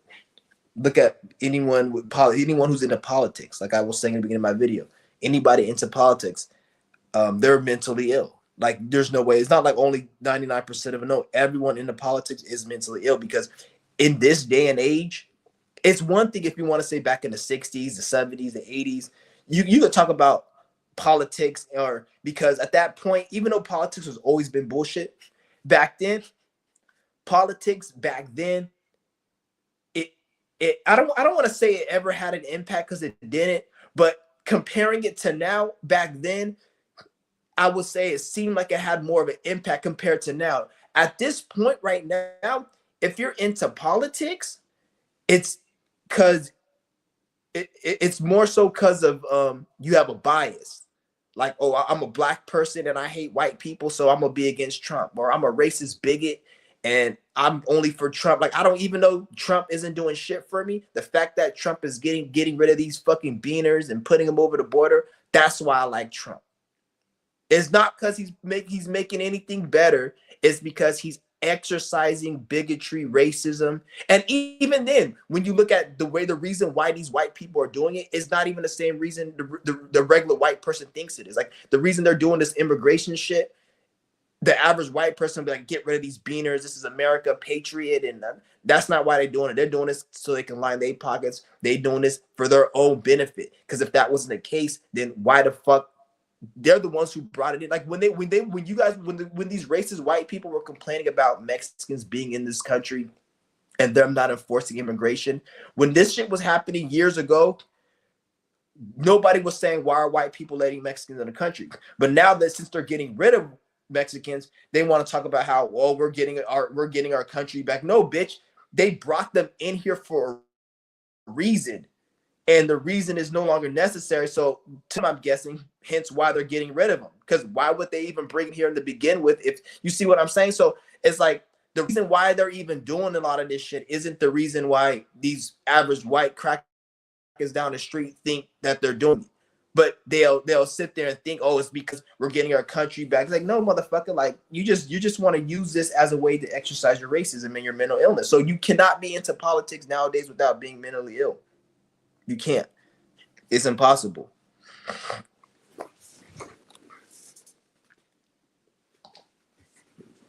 He's like, what you think of owning businesses and retiring yourself? There's nothing wrong with doing anything at the end of the day. Do whatever the fuck you feel like you wanted to do. You want to go be a stripper, if you want to work a slave job, do whatever you need to do. Only thing I can tell you is what I wouldn't want to do. As far as owning a business, if you want to do that, then do that. If you feel like it's necessary to do that and you feel like your spirit needs to do that, then do that. And obviously that's not for everyone, but if you feel like it's necessary for you to own a business and retire yourself from the slave workforce, then so you can go ahead and do that. Nothing wrong with that. The government bought Pajeets over here. Yeah, they bought everyone. Like it's like what I'm saying. I'm not saying like because my dad came over here. He's from Africa, so I'm not gonna sit here and the way I look at it, like it is what it is at the end of the fucking day. Because my dad, he came over here at the end of the day. So the way I look at it, it is what it is. But at the same time, I'm like, if Africa wasn't over, because they'll say, oh, they brought people here from Africa, but at the same time, why the fuck are Europeans in Africa ruining and draining the resources? Maybe if Europeans didn't come to Africa and drain the resources and steal the wealth and colonize Africa, maybe there will be no reason for Africans to come over here.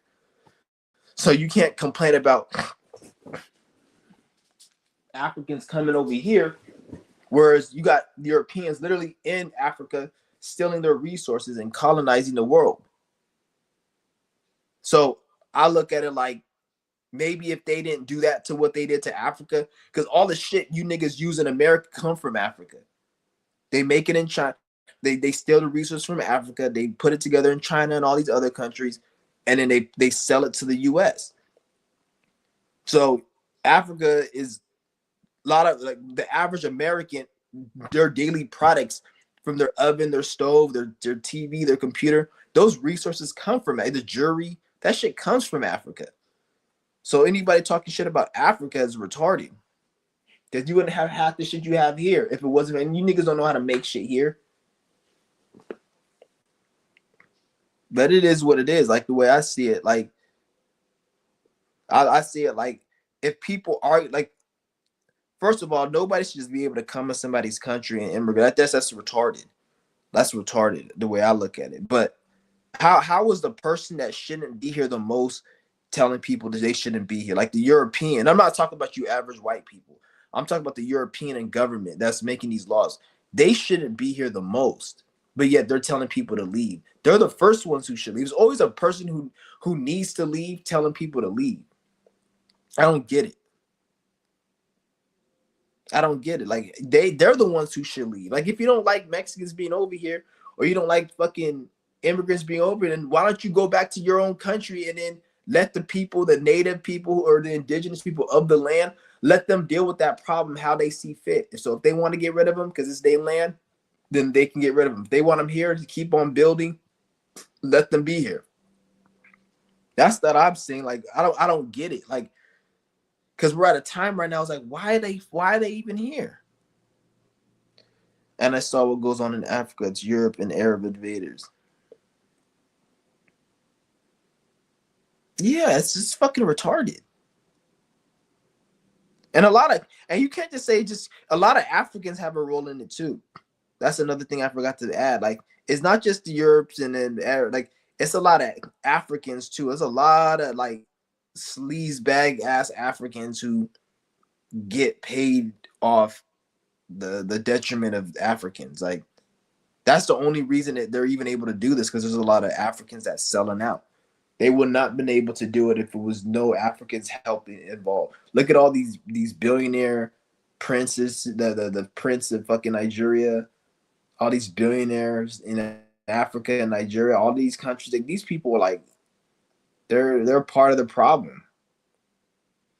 If you look at a lot of problems that America faces, that Africa faces, it's a result of like another African. Like there'll be a country that's in political war and everything, and it'll be Europeans, they help influence it, but there's an African that's making hundreds of millions or tens of millions of dollars off the back of Africa. Like when you see these countries in Africa suffering, a lot of you guys just think it's a white European that's making all the money off the backs of these African slaves. No, that's just not what it is.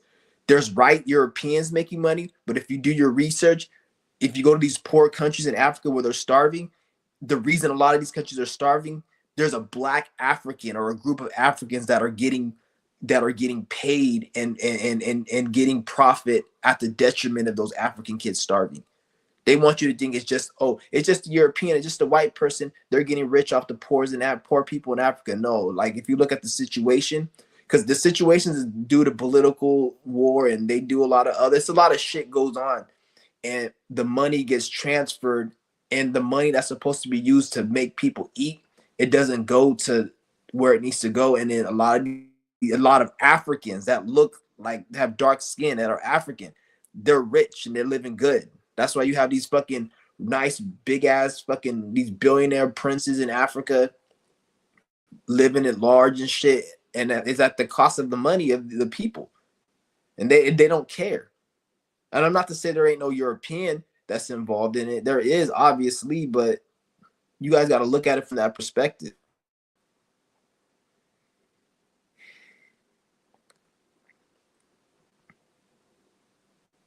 Like people are just fucked up in general around the world. Like it's nothing to do with just it's not a particular race that's a problem. More so, it's every race has its own demons in it, all of them. But European, I feel like European they influence a lot of that shit the most. Like when you see like an African that is on some bullshit, they're influenced by European and they cause a lot of that shit. Because I honestly don't believe there's any just plain old African that has the power to make Africa like it is. Like there has to be some type of help, whether it be from Chinese or European. Like I'm not gonna say I know everything about all that shit because I don't even know. Like even when it comes to the Chinese going in there, like I don't know. I can't really say all that shit, but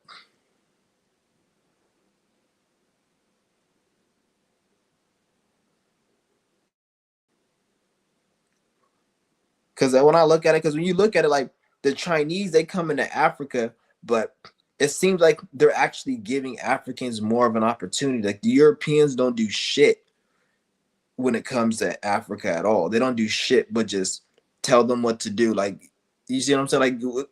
Like you'll have like this they said something about Nigeria. They were bombing Nigeria because of some bullshit. And it's all fake, but that's the only time America will talk about Africa. But then you'll have Chinese people go in there and go and build infrastructure, build buildings, build businesses, bring their technology. And I'm like, and then some stupid ass says something like Africa needs to Africa needs to align with America instead of China because China's coming. Shut the fuck up. Africa probably better off aligning with China than America because if you look at least China has something to bring them. What is America? America doesn't have nothing to bring them but heartache and headache. Like they didn't do shit but bomb Nigeria over some dumb shit. Over like it's just retarded. Like you don't see nothing in the you don't see nothing happening. And they say, oh, they give foreign aid. Bitch, that don't mean shit. That foreign aid ain't helping. Like at least you like it's just weird, man. I don't really give a fuck about all that politics shit, but from what I hear, it just seems retarded.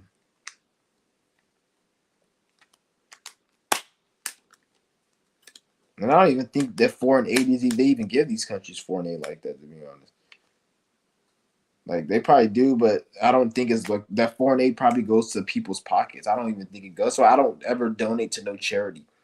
I tell you, that's why I say never donate to a charity. On my eBay thing, they'd be like, "Do you want any of your sales proceeds to go to any charities?" I'm like, "Fuck no." I remember I was at the store and I was buying something, and uh, it's asked me if I want to donate to a charity, and I was like, hell no. The lady was like, oh, do you want to go donate to a charity? I was like, hell no, and she laughed. And I'm like, why would I donate to a charity? It's like, if I had the money, why don't I just? Because like I'm for helping people. Like, why would I go donate $100,000 to a children's hospital? That's stupid as fuck. Because my money's not 100. If you donate 100,000 to a children's hospital, you gotta keep in mind your money's not just going to the child. Your money's going to keep that business running, which in a way kind of makes sense because somebody needs to pay for the advertisement, somebody needs to pay for the fees and all the expenses that is associating with running a charity because it's not free to run a charity. So I have that in mind. I'm not saying a charity is a scam because they take the money. Some charities are scams, but at the same time, it costs money to run a charity. So if you donate $100,000, you're stupid to think all your money's going to the cause because they need to run the charity. So, like, if I'm gonna get $100,000 to a children's charity, let's just say I was gonna do that. Why don't I just take my fucking ass to a children's hospital, talk to the family, look at the children in their face, talk to the children, probably bring them some gifts, bring them something, talk to the family, give them some inspiration, and then write the check out, give it to the family, pay for the surgery, whatever, and then probably break off some money, give to the family. and then you get to see the way they look, feel the energy, get to know them. That's wouldn't that be better than just giving to a charity? That's dumb. And if you're too lazy, oh, it takes time, and then don't donate, bitch. If you're too lazy or you're too time stricken to be able to do that, or it's too inconvenient, or it's too out the way, then at that point, just don't even fucking donate. Just save your money. We just go give your money to some fucking sleaze bag ass niggas that they just steal it. You don't even know if it's, how much money is going to the charity. That's a waste of money. And a lot of those charities are Masonic owned. That's somebody's check. They want to call somebody lazy for not working. They want to call some single mother, oh, you're lazy, you're on welfare. But you, bitch, you own a fucking charity. So you don't even do shit for nobody. You're a scammer. They just busted some bitch ass nigga. Cause remember I told you guys when I was staying in California, every time when every single time when the government would donate, they don't donate shit, but when the government would give funds to California to deal with homelessness, they'll be like, "Oh, California just got 20." I think they gave them at one point. I think it was $20 billion they gave to California, and then certain cities got like a certain amount of money. Like the city I was in, I think got a few million, but they gave money to certain cities, but the state got like 20 billion. And every single time they would do that, the shelter, the homelessness will get worse. Like in January, let's just say they said there was an announcement. California will be getting $20 billion in to deal with homelessness. By September of that year, by February of next year, the homeless situation would have got like 3 times worse. The services would have gotten worse. The restrictions on being homeless would have been everything will get worse as the state has so much more money. So I was like, this is weird. And then they will build something, like they will always build a little cheap ass building, or they'll add an extra 100 beds. They will always build something new. Don't get me wrong, but that was like a front to make you think, oh, we built these beds. But then they'll build more beds, but there'll be more restrictions, and then there'll be more people that aren't able to be in the like. It's be weird shit. Or they will have a place where there'll be 500 beds, and then they'll rebuild it, and there'll only be like 200 beds, and then they'll add other buildings, and then the other buildings will only be for women and children who are transitioning out of homelessness. This is some dumbass shit. Like they would do some weird shit. And then there was a news article I seen on my feed of like there's some dude in California that got there. It's like he got a federal indictment, or he's getting charged federally because he stole like tens of millions in homeless funds that was supposed to feed homeless people. And he was supposed to use that money to feed homeless people, but I guess he used it to buy a bunch of ramen noodle in a microwave, or he did some type of really crazy shit. And I'm looking at like, I feel like they did this shit on purpose, because first of all, why would you donate one man that much money? That's fucking retarded. Why would you donate one? Like, wouldn't they have a group of people who are overseeing that money, and then every time money's spent, because it's a large amount of money.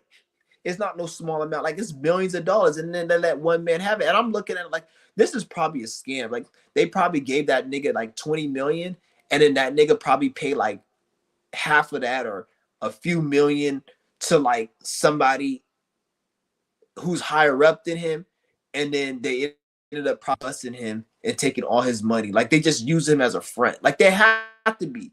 They can't be that stupid to like give one man that money and then he goes in, because they say he only spent like less than $1,000 on food for the homeless, but yet he got tens of millions that he pocketed. And they say he took trips. He got like a beach house in fucking Greece and all this shit. And I'm like, and I believe it, because if you go to California, man, like the homeless situation, like there's no services for shit, and the services there is like they'll have housing services, they'll have all these other services, and when you go to them, it's like they act like you're inconveniencing them. Like, oh, why are you asking for this? Or like it's a problem, or it's an issue, or it's like they like, what the fuck are the services here for? It's always like it's an inconvenience or some shit. Like it's weird. The only thing like they'll help you with is like fucking I can't even say anything that'll help you with. Or mental health services. Like if you're mentally ill, they'll give you like they'll give you free mental illness, but that's it. As far as anything else, it's like it's a battle. They don't give you shit but a fucking psychiatrist or a therapist. They'll say, "Oh, we give you mental illness," and I guess they're just stupid, and then the psychiatrists be retarded. Like the bitch be not even knowing shit because they said something about like, "Oh, if you want to get housing, you got to get it." So I went into the fucking. I was trying to get some housing there when I was there, and I had to go to the mental illness place, and I went there, and then the bitch is retarded. Like, it's just so awkward. You know when you go out in the street and you see awkward people, like the fucking therapist is hella awkward and shit. And the bitch looked like she just graduated. Like, I'm older to the bitch, or like I was the same age, or like she just seems retarded and like how the hell are you a therapist? Like you're not telling me nothing. And like the only reason people go there, like nobody goes there for therapy. Like all of the mental illness people, the reason they go there because they have to go there because of some court order, or they're going there so they can stay on their medication because there'll be a lot of homeless people who got like schizophrenic medication. And they're not going to give you your schizophrenia medication unless you're going to see a therapist, because the therapist has to talk to you and prescribe you it and make sure that you're fit for it. So that's the only reason they have those fucking therapists, is so they can keep prescribing people things. Because if it wasn't for that, if you didn't need to go to a therapist to get prescribed um medication, there'll be no therapist. There'll be no, because nobody will go to them, especially these little cheap ass therapists. Like, I mean, some people like going to a therapist, but it wouldn't be enough for a therapist to make the money they make. Because most of them, they just go. I remember last time it was this old homeless lady. She was going over there and she was arguing because they wouldn't give her medicine, and she needed her medicine and shit. She's like, "You motherfuckers is playing with my medicine," and I don't know what it was exactly, but she was hella getting loud and shit. And then like they're looking at her like she's a problem. Like, the fuck you talking about? This bitch need her medicine. Like, she's fucking like, and you could tell like she needs her shit. Like, she's really fucked up mentally, and like they're like looking at her like she's a problem. Like, I don't know why they can't just give her the fucking medicine. Like, write an emergency script for her to get her shit that day. It's not that serious. I can see if it was like some like narcos or some shit, and she might have been like tweaking, but it seemed like it was like her depression shit, like shit that they need. Like, weird. For sure, I've been taking your advice, doing what your spirit tells me to do. Atlanta, the children, gotta stay on pen. Okay, good. That's what's up. Shout out to Mysterio. Yeah, that's good, man. Good for you. The fact that as long as you like the job, you like being there, and you're in alignment, there's nothing wrong with you working there. Nothing wrong. Like, as long as you like the, like, I don't have an issue with nobody working. Like, I have to say that because I don't want you guys to think I'm against jobs and 9 to 5. And like, oh, if you work a 9 to 5, I'm not hating on nobody. There's nothing wrong. Obviously, if you need to work, then you need to work. I'm not gonna hate on no one. I'm not saying, I'm just speak when I speak like that, I'm talking in my case. I'm talking in my situation and how I'm not meant to work there and I don't want to work there. Like, I'm not speaking in general. Some people, that's maybe what you need to do, because that'll be ignorant as fuck for me to sit there and talk shit about somebody working. Whereas at this point in my life, I don't, at least at this point in my life, it could be a situation where I may need to work a 9 to 5. But at this point in my life, I don't need to work. So it'll be ignorant and very dumb of me to sit there and assume everybody had the opportunities and done the things that I did to be in a situation where I don't need that shit right now. Like, that'd be very ignorant. So I'm not, some people, you guys need to work. But at the same time, there's also people who work these 9 to 5s who don't need to be working there. And you need to know for yourself. And when I talk like that, I'm talking to those people, because there's a lot of people that are working 9 to 5 that don't need to. That they're making their lives harder than it is. But you have to know that for yourself and not let me influence you to make that decision. Don't think, oh, because I said that, now you shouldn't be working. No, maybe you do need to work, because like I said, life will teach you more better than anything. So nobody can tell you nothing, but what one thing that can tell you that isn't you better than yourself is life. So if you do something that's not in alignment with your being, life will tell you. So you always got to keep that in mind. Hell yeah, I'm working towards my businesses and working for myself and being free. That's perfect. That's good. That's what we want to do. That's the goal. It's about being free. However, whatever it means to be free, spiritually, mentally, be free. First time I didn't have a messy ass dramatic shitty co-workers and shit management. That's a sign that probably you're in the right direction as well. Because how the job works, that means that's probably a sign you should stay there and use it for your benefit. So that's a good sign. How, because when you usually have a lot of shitty coworkers and the hours are all fucked up and it's so uncomfortable, that's a sign that could be a sign the universe is trying to get you out of there. So shout out, that's good. Shout out to Mysterio. Yeah, that's what you work on. You work on whatever you feel like you need to work on. I like to just work on my mind, work on my spirit, then the businesses and everything else that will come with it as well. And then people say, "Oh, you got to focus on the physical. You got to focus on the physical." Dig it. You need to focus on what makes the physical. You can't talk about I want to make spaghetti, but complain that you can't make spaghetti and you don't got noodles, you don't got meat sauce, you don't got the oil. Like you can't just say I want spaghetti, but not worry about walking to the store, getting the ingredients and putting them together. You can't just want spaghetti.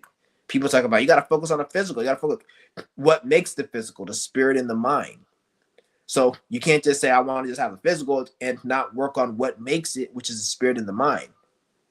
For you to think about, I want to work on the physical. That was a thought. You had the urge to even want to say that. That came from the spirit. So that you even saying you want to work on the physical, you first have to think of that to even say, so that even came before you even saying that. So you use the mind and body to say I want to work on the physical. You use the mind and the spirit.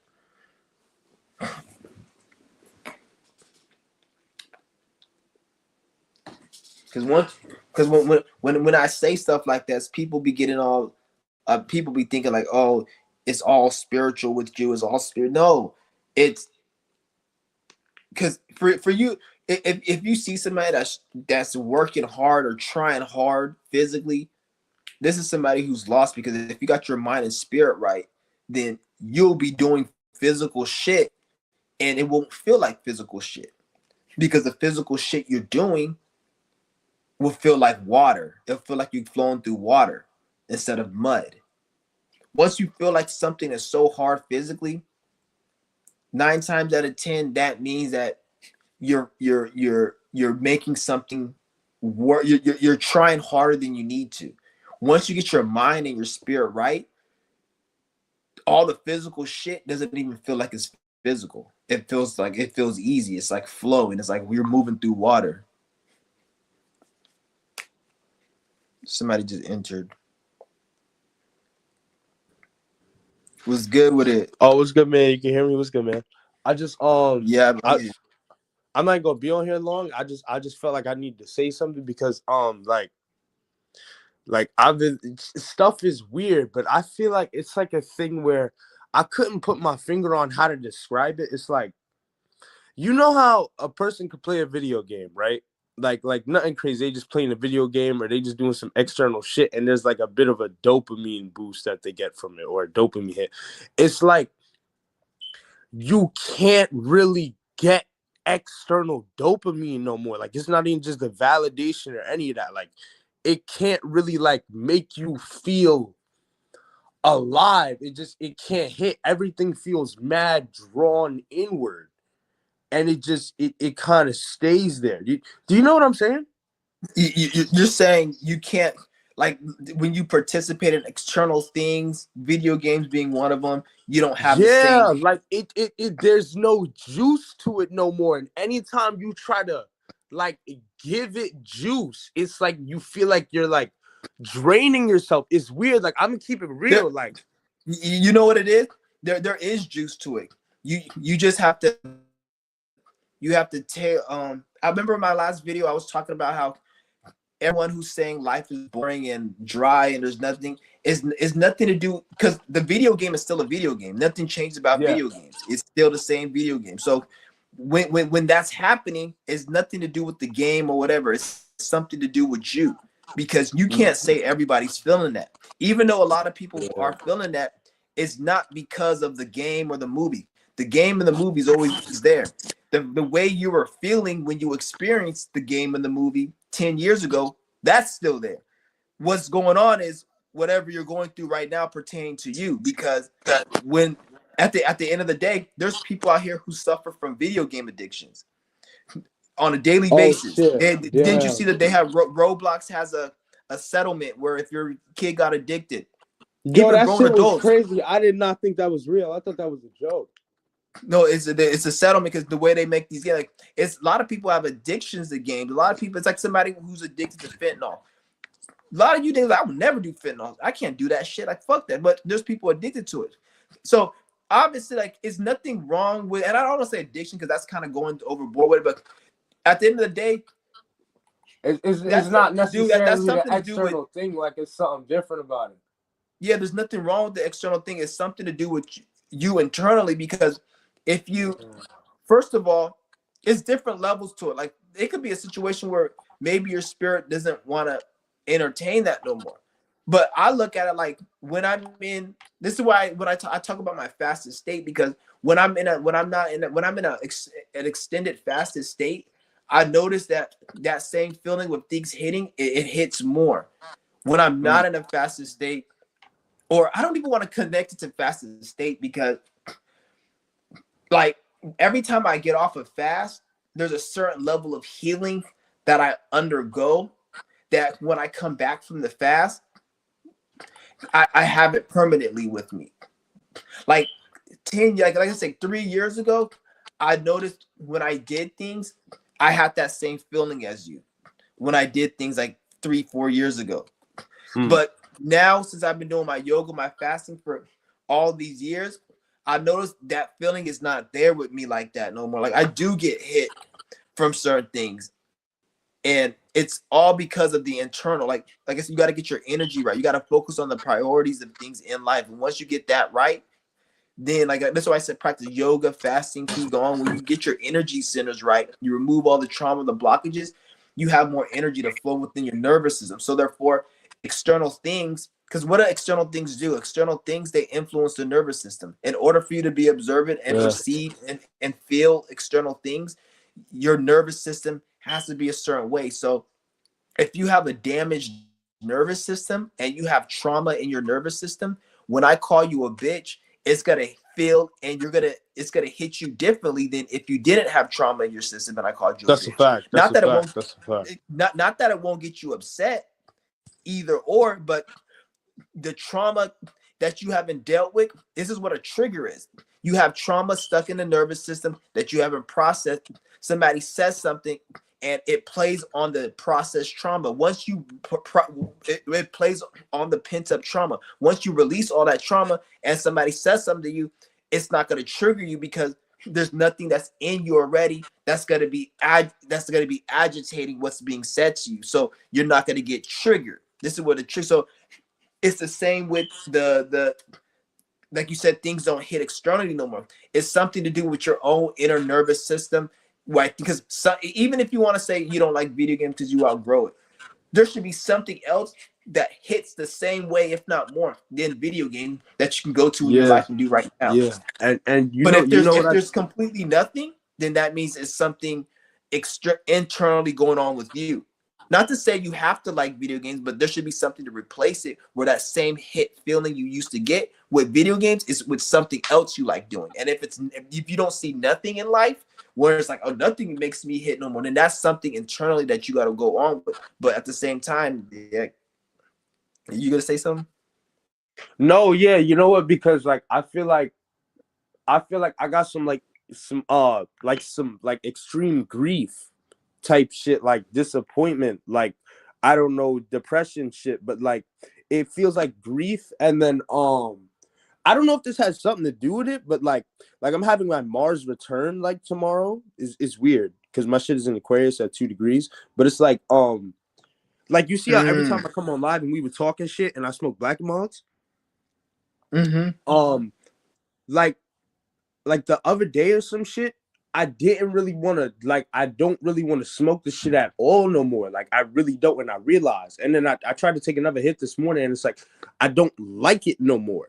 And I realized it's because it's like my little attempts to fucking heal myself and shit, I feel like it got me to the point because I realized I used to smoke this shit to like really numb out like a lot of pain and grief that I would have pent up.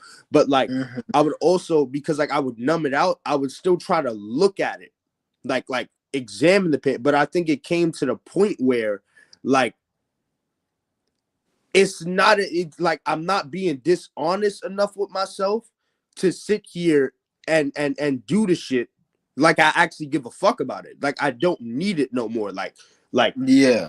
like a nigga like be like feelings be hurt, like in they feelings, whatever the fuck, you know, like I got some shit in the nervous system, that's a fact.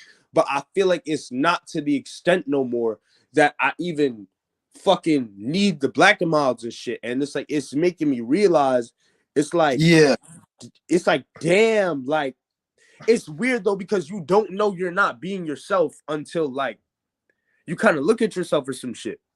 Like you don't know you're not being yourself until you take it there. And then the reason I say the Mars return thing is because I was looking at it because I'm like, oh, I'm about to have my Mars return again. Okay, I ain't had that in a while. Let's see what niggas are.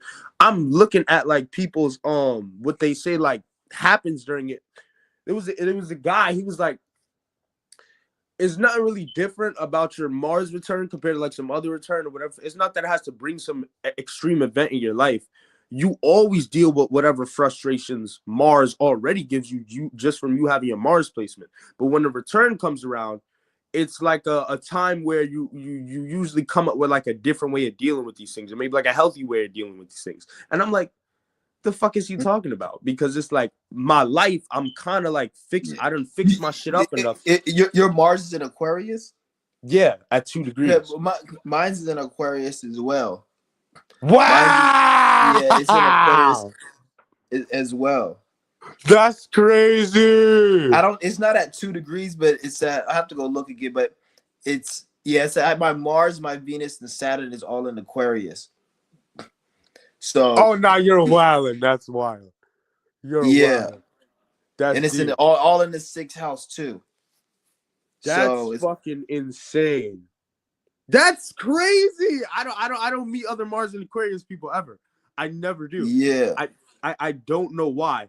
That's crazy. How do you feel about it? And then that means you're about to have your Mars return and you're having your Venus return at the same time. Yeah, so when you look at it, it's like, yeah, because Venus is in Aquarius too. So it's like, it's a conjunction. So you got last time Mars was in Aquarius, I think it was 2024, like February 14th to like first week of March of 2024. Yeah. So, and I was I did some crazy shit that year. I remember that was the year when I actually started taking like my life seriously, and I was like 18, and that was the year I had to curse out some girl in high school because she was playing with me, but I was ignoring it and not really caring about it. And then it's like I started getting serious about my desires, so I had to curse her out and tell her to get the hell away from me. It was crazy. It was crazy. Yeah, like, it was wild. But continue. Yeah, but like me, I'm just like, I'm at a point where like you see, it's funny how you mentioned the black and mild thing, how you didn't want to, because our Mars is our desires, our ambition, and our goals, and our drive, and everything. Yeah. So right now, like me, it's funny how you mentioned the black and mild thing, because I'm having the same situation with like food. Like I don't like, there's literally nothing I can eat no more that I enjoy eating. I don't like nothing. It's very hard for me to find, like, even when it's fruit.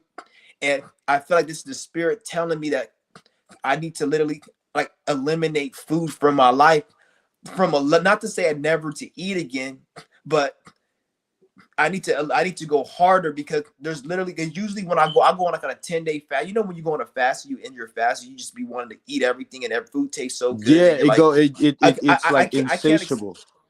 I can't experience that shit no more. Like I can fast for 10 days, I end my fast, it don't even taste good no more. It's like and if I when I do eat, I'm just eating. So like That's crazy.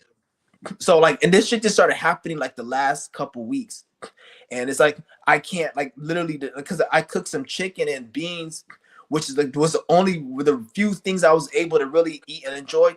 I couldn't eat it. Like I probably wasted like I felt bad because I wasted so much food because I thought I was gonna eat it, but I it's not that it tastes Yeah. bad.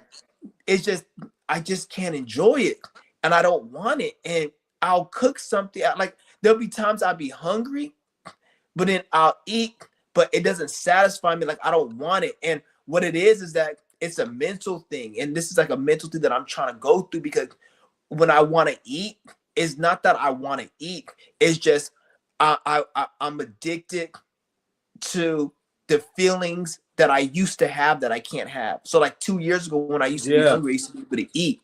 Nowadays, when I be hungry, I be thinking like I'm gonna be having those same feelings as I did 2 years ago. But then when I eat, it's not like that. So And it's it's like almost my like you mind, gotta force yourself yeah, to care about it. And it's like then it's like, ah, yeah, this really yeah, ain't for me no more. yeah. It's like it's not. Yeah. It's like we gotta move on. But and like I know this started happening to me like the last week and a half. I literally cannot eat shit. Even like the apple. Apple is the only fruit I can eat. Every other fruit I don't enjoy. I remember I used to eat watermelon last year. I used to post pictures. I used to eat watermelon all watermelon season last year, which is from May to September. Every day, damn near, I was eating like 2, 3 watermelons. Like nowadays, I cannot eat it. I caught watermelon the other day. That shit tasted horrible to me. I ate some pineapple last week. I got a rash around my mouth. Like I don't know what that's the first time I've ever got from eating a pineapple. Like the spirits is telling me you need to stop eating shit. Like not to say to never eat stuff, but I need to at Yeah, least but it's like for you like personally, it's something yeah, about that shit that it ain't even like really for you. Like you really y- don't actually want or need it type shit somewhere in you. Like yeah, yeah. So it's like I'm in a position where like at this point, like where I'm like because the longer I do my this is why like it's crucial for me to stay on my fast because I notice when I'm on my fast, it's a lot easier. But let's just mm, say if I get off my fast for like 2 weeks and I start eating, I don't want food, but at the same time, physically my body is trained to want it. So I'll have all the hunger pains, but then I'll eat and it will satisfy me as in making me have a little energy and all that, but yeah. it's like it doesn't satisfy my taste buds like that. So It feels like it's not even worth going through the no, effort it's of not. eating it. Yeah. And the reason and the thing is the more if I eat more consistently, it's like if you do a drug, you get addicted to the drug. You Yeah. start developing a habitual wanting to use the drug. That's the same with food for me. Like the longer I go without it, the more I have energy without eating. The more I don't get hungry.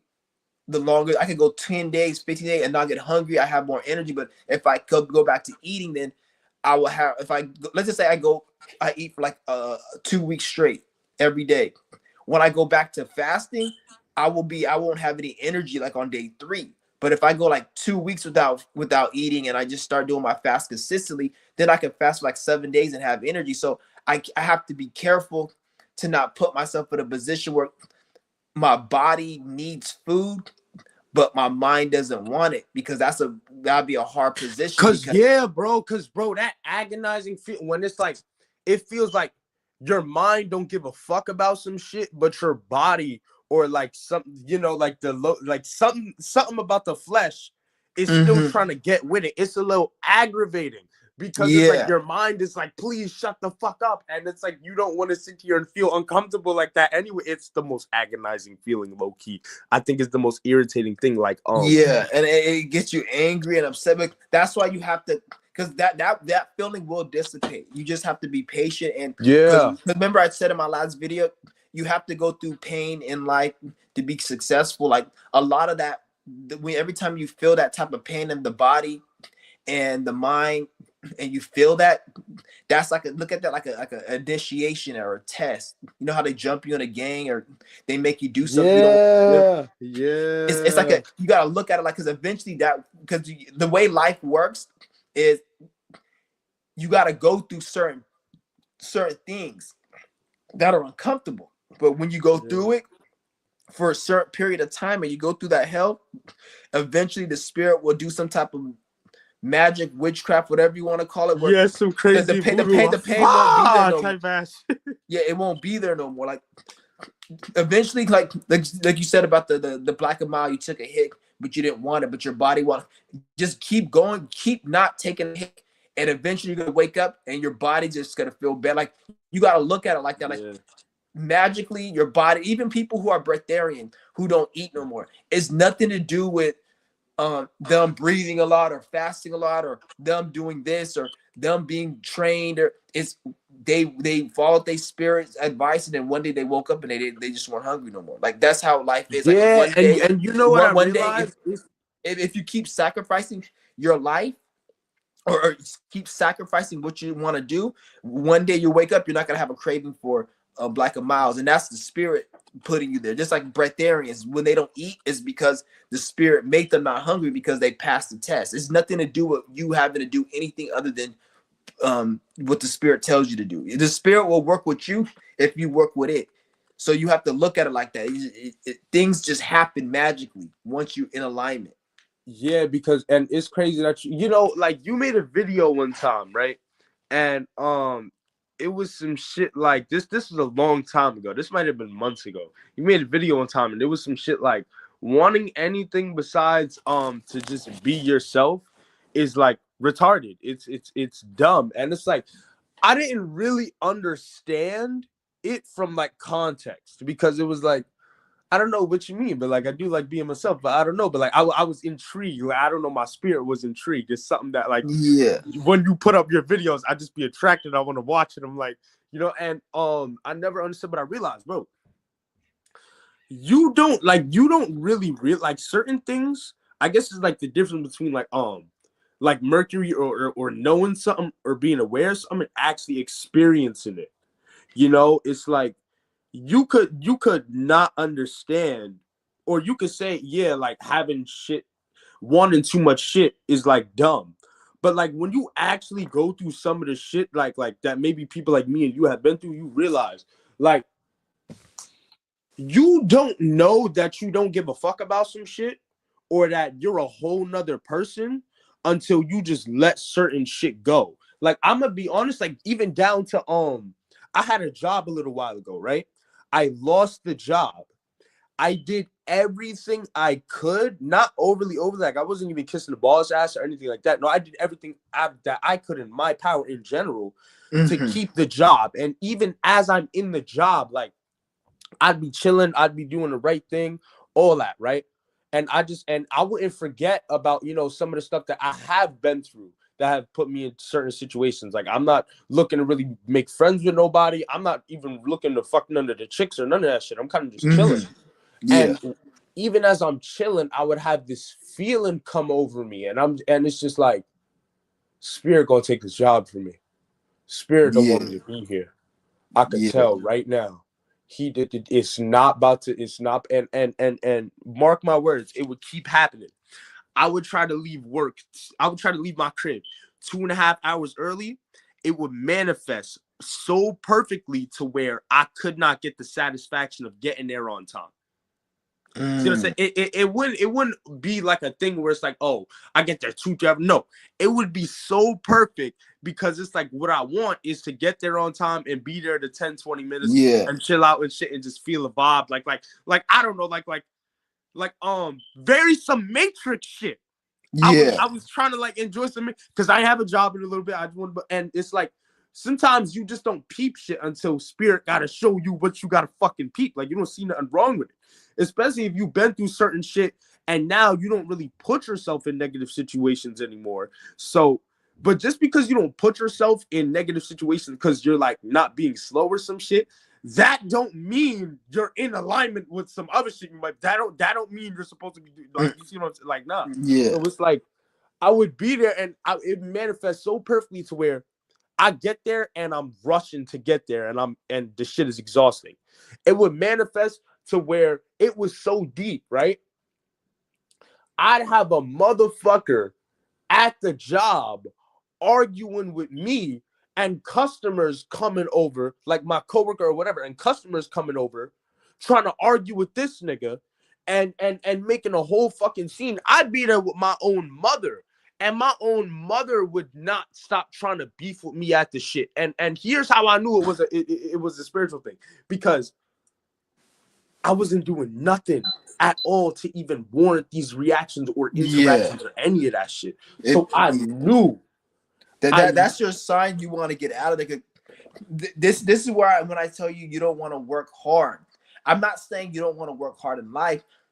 If you were at that job going through what you were going through and you were trying to make everything work and explain yourself and be like, well, I'm sorry, it wasn't my fault. That's And working here's the hard. funny part. You Here's don't the wanna- funny part that you said that. My fault. I didn't mean this. Here's the funny part. Yeah, go ahead. It was like a thing where I didn't even have to explain or get the chance to explain.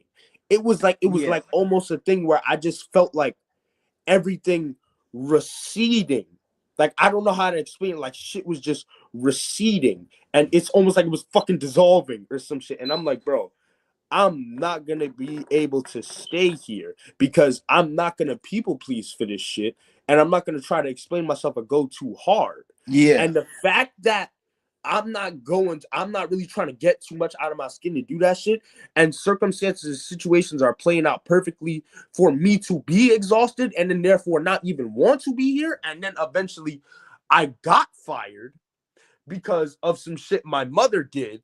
It was great. So was this recently you got fired? I got fired a week and a half ago. I'll say you go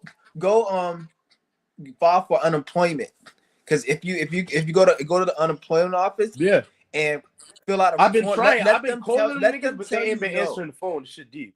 Keep calling. Let them tell you you're not qualified. Don't just sleep on it and be like, oh, they're not gonna do it. Like, let them tell you no, because you can. If they fire you, they can't just fire you, because if they fire you, they got to pay an unemployment, and then the boss who fired you, it's got to come from the job. They're gonna pay you unemployment. So they're gonna pay you probably like half of your however much you were making. They're gonna pay you like about half of that, and that's a check still. Why you just that you can still work with until you find other work. Yeah. That's it. Yeah, thank you. Because If that's I a was good you, just idea. And keep that's what I'm calling them, trying. keep calling them. Let them tell you no.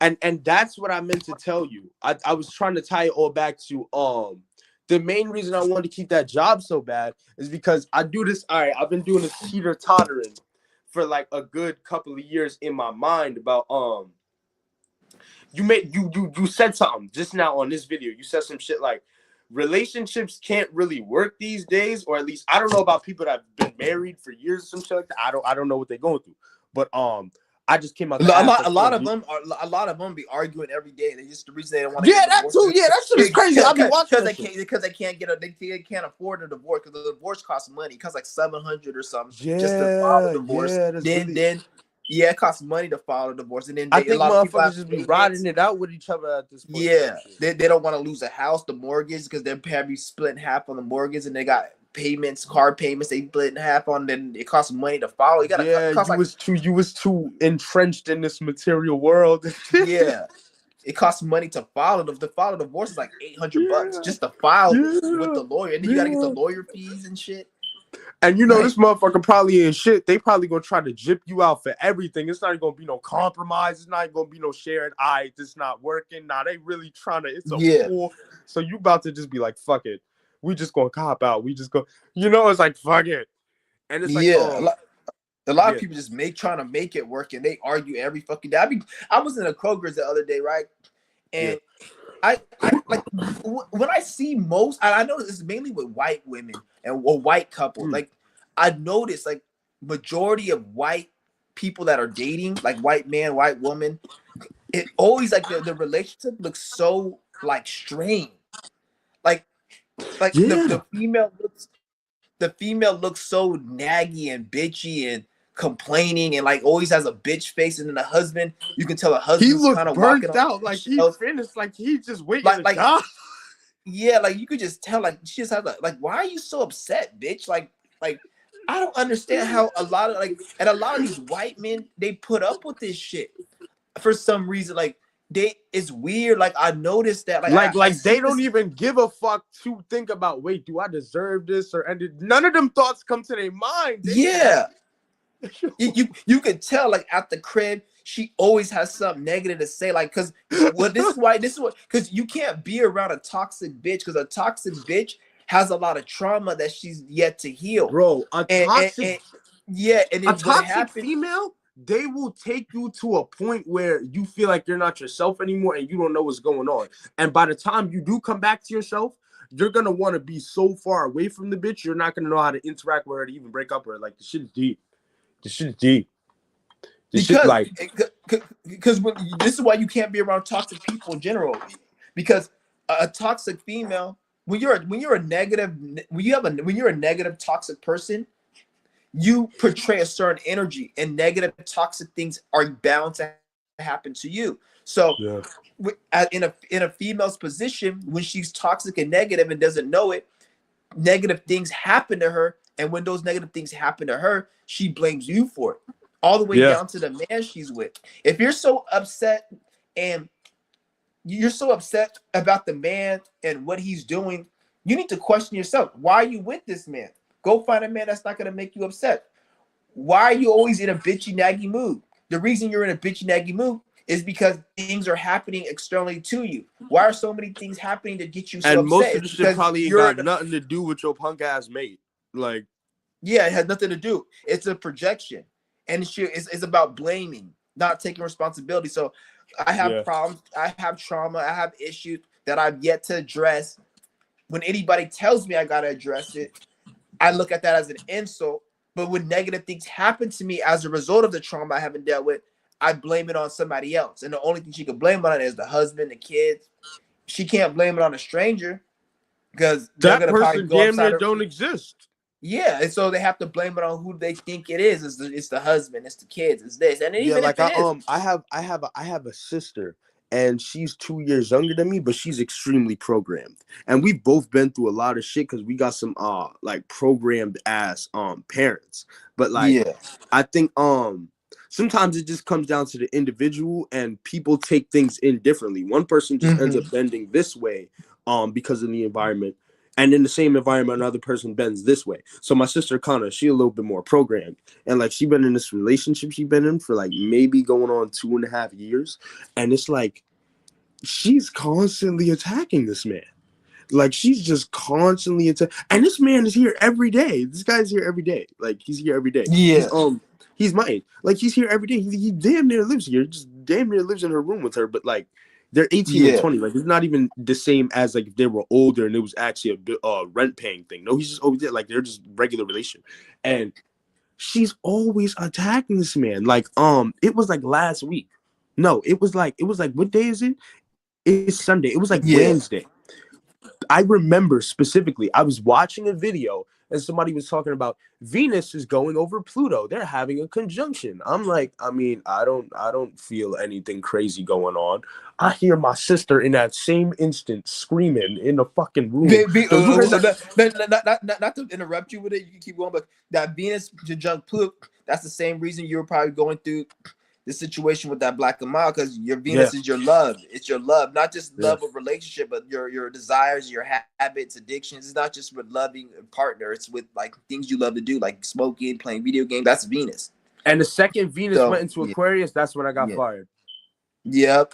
Your The shit money, was crazy. Venus is also your money. So Yeah. it's transformation, your desires, your money. Word. Yep.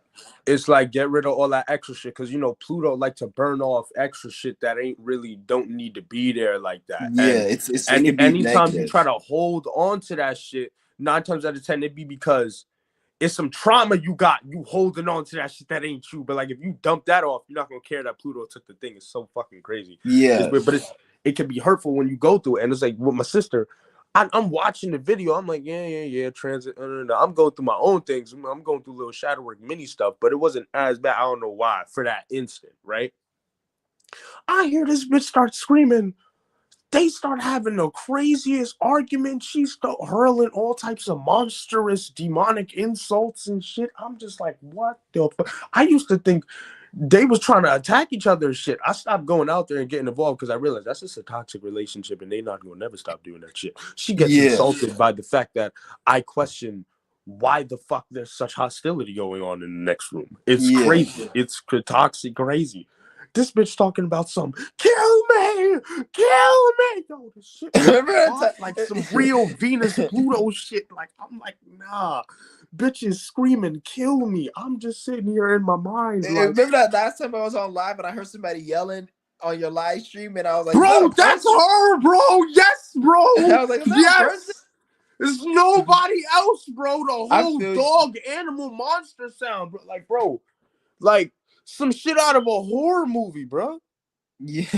Like the type of sound you hear, we on the FaceTime, the type of sound you hear before you see some monster jump out and grab me. That's the end of the movie. You like, hello? Hello, like, bro, this shit crazy, bro. And it'd be like, I feel like niggas be going through the same circumstances. One Yeah. person bends this way, another person ends up bending this way. I be single most of the time. I don't even like, that's another thing that I meant to say that I kept coming to a conclusion to. This whole Pluto transit, this whole little Aquarius situation, like all that. And it really started in Capricorn. I got the job in Capricorn and lost this shit soon as Venus went into Aquarius. She was deep. How long did you have this? How long were you working there for? I had that shit, I'd say 5 or 6 weeks. Okay. 5 or 6 weeks. Okay. You know? And basically what happened is this. Yeah, this is what I meant to say. This shit made me realize that you be having these desires. Yo, the only reason I really wanted that job is because like I'd battle in and out with my shadow work and shit. And this is what I meant to say. The shit with the females don't really work. It really don't unless you're like on a similar path type shit. It's like Yeah. it's And like you can't really get with nobody but your like soul tribe type shit. Exactly. And what I say is, I'm not saying you shouldn't go out. Like I look at like you can still go out there and fuck with females, but make sure any female that's not on your path, you keep it just fuck buddies, and because you like you need to understand the implications of where niggas' heads is at and what's gonna go down no matter what. Like you could fuck whoever you want. You got sexual organs. The second we start talking about the mind and shit that matters when everything goes off screen and blah blah blah blah blah. No, there's shit you need to uphold that. Like yeah. you need Exactly. God in the mix or something. Relationship is something like you got to be in a relationship. If you try to be talking about relationships and something serious, it has to be something that's a foundation. If you just want to fuck and just have fun, whatever, then that's fine. But you cannot be just dating that's all you're gonna really derive from that. Yeah. And then, exactly. And then I feel like the people still playing those games nowadays, you gotta understand that because it's like it's only people that's gonna probably end up in two mainframes. It's like motherfuckers that's like trying to get into relationships nowadays, not really being on a purpose or anything, right? And then you got motherfuckers that been in the situation, they just X'd out, they waiting to die or some shit, but like their version of relationships might be going extinct. And then you got the motherfuckers that like might be in a position like me where I can't even say that I want this or that anymore, man. I've been so much dragged through the spiritual mud, but like going through it that like if you was to ask me right now what I want like a while ago, I'd be like, I want a chick, I want a job, I want this, I want that, I want see what I'm saying? Then over time it came be like, I don't know, I kind of just want to be honest with myself. Now that I'm being honest with myself, I can't say I want one thing for sure or the other right now because I noticed my mind, my whole identity and my psychology, that shit be changing, bro. Like it be times where I just be like sitting here like, my nigga, I don't even say I don't know what I want. I don't want anything. I don't. Yo, here's another fucking thing. Look. But the desires, like it be extra desires that you be thinking you be wanting that you really don't want deep down. Like the program, like they be programmed into you to want some shit that you don't even really want. Like I know, like the only thing I want, like right now, is to have like the only thing I strive for. I don't want to say I want. The only thing I strive for and I work towards for is to have a sound mind and spirit. Yeah. whatever that is once you have a sound mind and spirit, everything follows that. And you can work, you can then that's one way you could be more present and take it day by day. Once you start Yeah. wanting all these other things, you're looking for, oh, you're expecting this to happen. You feel like you're in a rush. Like, oh, I'm this age, I gotta get this, or I gotta get that. And it's all of that's like mental illness. Like you don't want to do that. You want to just have a sound mind, spirit, and get that under control. Then once you get that under control, everything follows. Everything comes naturally. You got that. That's how it is. Yeah, because So it's like you kind of got, because um I used to think like, all right, I want to do this before I hit this age. I can just do this before I hit this age. I want to experience these things. I got to learn about that. Yo, and it's like all that shit was like gone. Like even things that I would think like I wouldn't realize are actually programmed into me. Man, there's so much shit yeah, programmed into me, man. I can't even fully say I know myself or know where my life is headed too much beyond the current given moment, or know what I want beyond the current given moment. Sometimes shit just be the current moment, and I'll be knowing what I want in the current moment and whether or not I'm wanting that shit from a bit of a programmed energy. Like like yeah, I haven't even like I'm gonna be honest, I'm somebody personally, I haven't really like ever experienced being able to emotionally attach myself or really get to know or care about anyone my entire life. I don't know, like it was like a like that's just not how my life path necessarily played out. But it wasn't a thing that extremely traumatized me.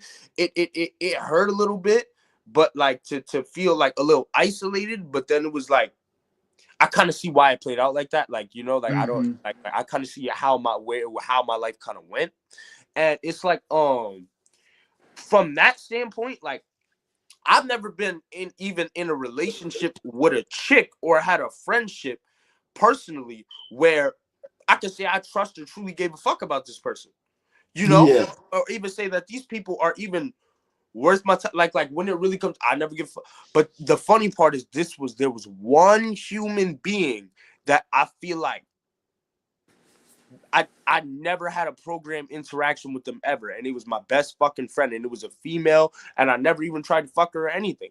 And her name was Cherish, and me and this chick would talk about astrology and fucking tarot cards all the time. Only hmm person I was ever able to do that shit with. Everybody Yeah. else, all in my life, they this, they that, they worth shit. This human being, when it comes down to it, they didn't ask nothing of me. I never asked nothing to them, and the thought never came to my mind either. It was just a vibe. Like it was never an expectation. I never even got chick number, none of that. We was just cool as fuck. Like it was just rocking like all the time. It was just cool. And it's like Yeah.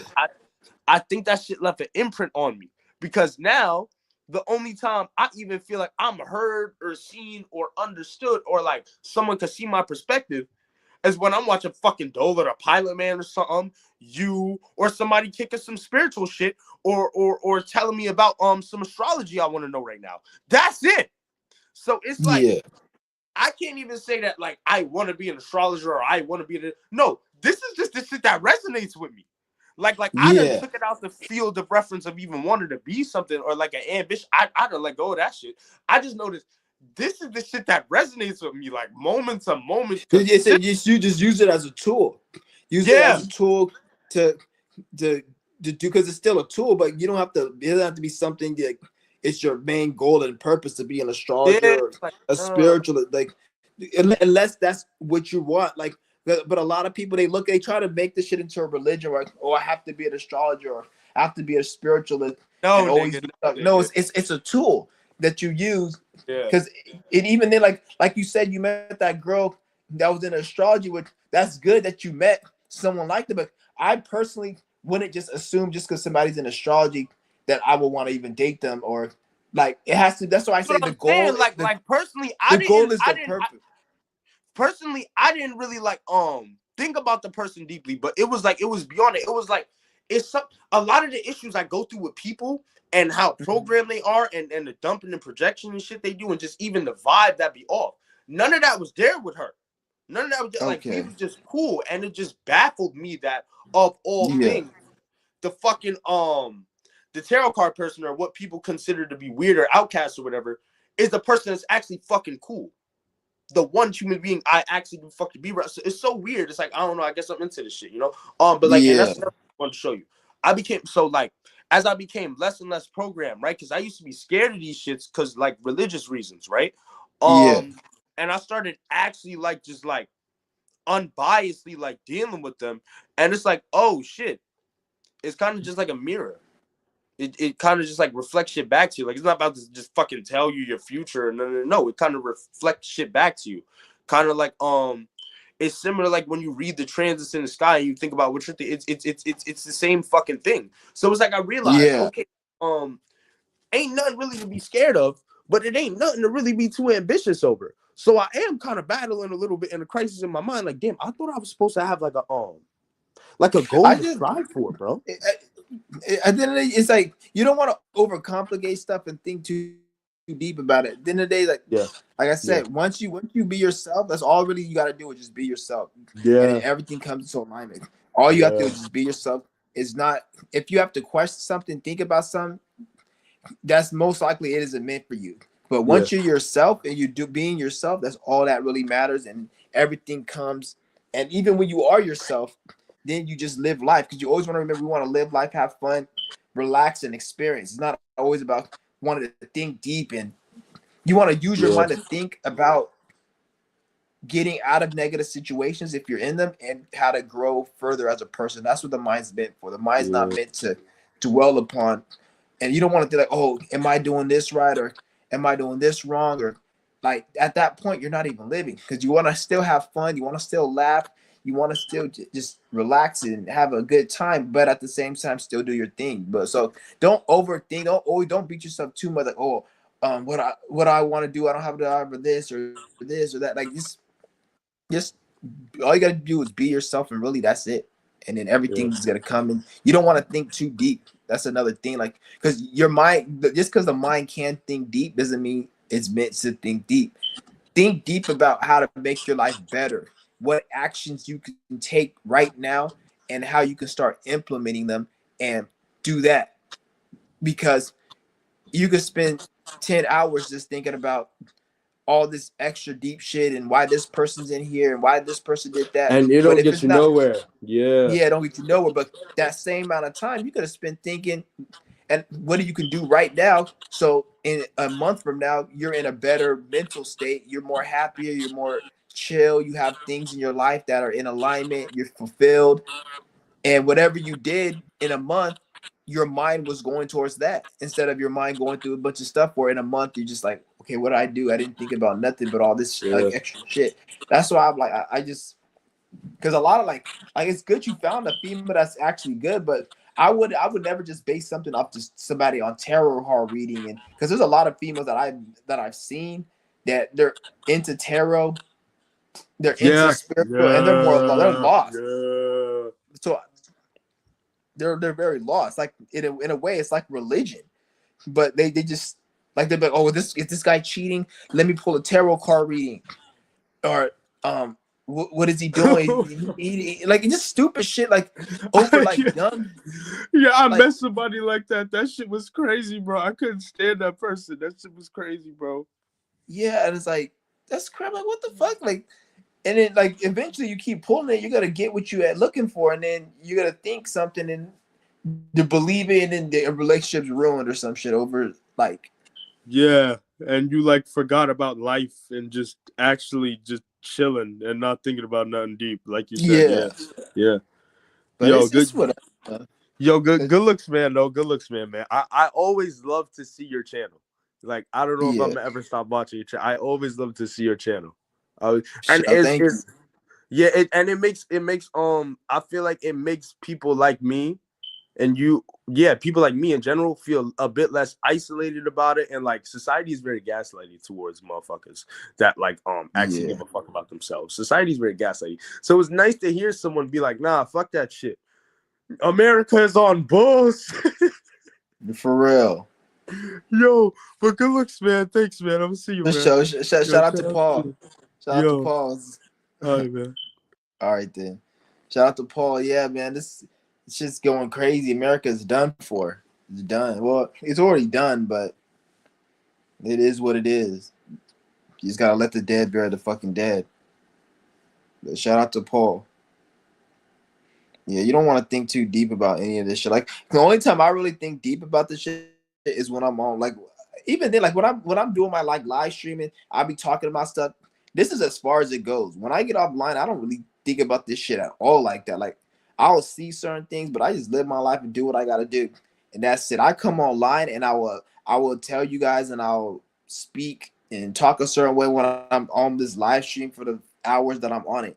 But once I'm off live and I'm by myself, I don't even give a fuck about any of this shit. Like I don't sit here and be thinking about all of this shit like that. And if I do, it's I'm gonna next time like if I go live, I'm gonna mention this and I'll save it for when I go live and I'll talk about it. But I don't take any of this stupid shit serious. Like all this when I see people out here that are just retarded, like let them be retarded. Like at the end of the day, nobody gets away with nothing. Like if you're retarded, that look at it like everyone's talking about karma, what goes around comes around and all that. Even though like I don't I have a mixed opinion on that, but it's like if you're a retard and you put that energy out there, you're gonna get retarded. You're gonna get that retarded shit back to you.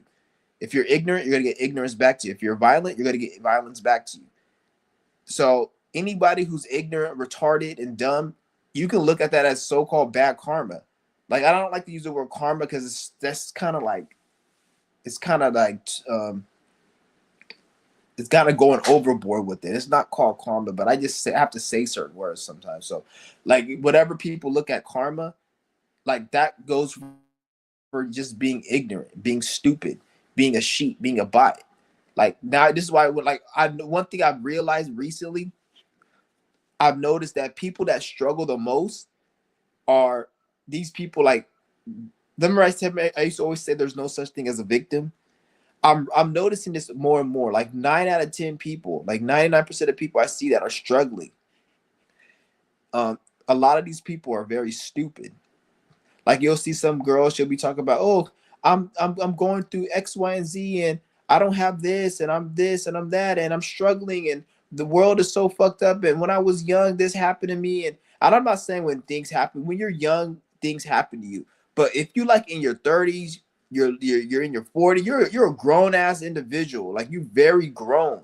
In some cases in your 20s, and you still are going through certain situations, you can't look at that like this person life is against them. You have to look at it like this person just is very like they don't know how to operate in life. They're very dumb.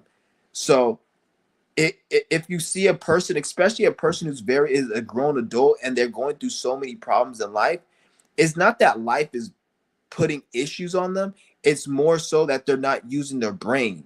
They're very ignorant. And as a result of them being ignorant, it led to a lot of mistakes. And once you become a certain age or you've made so many mistakes, you create so many problems in your life that it's hard to come back from.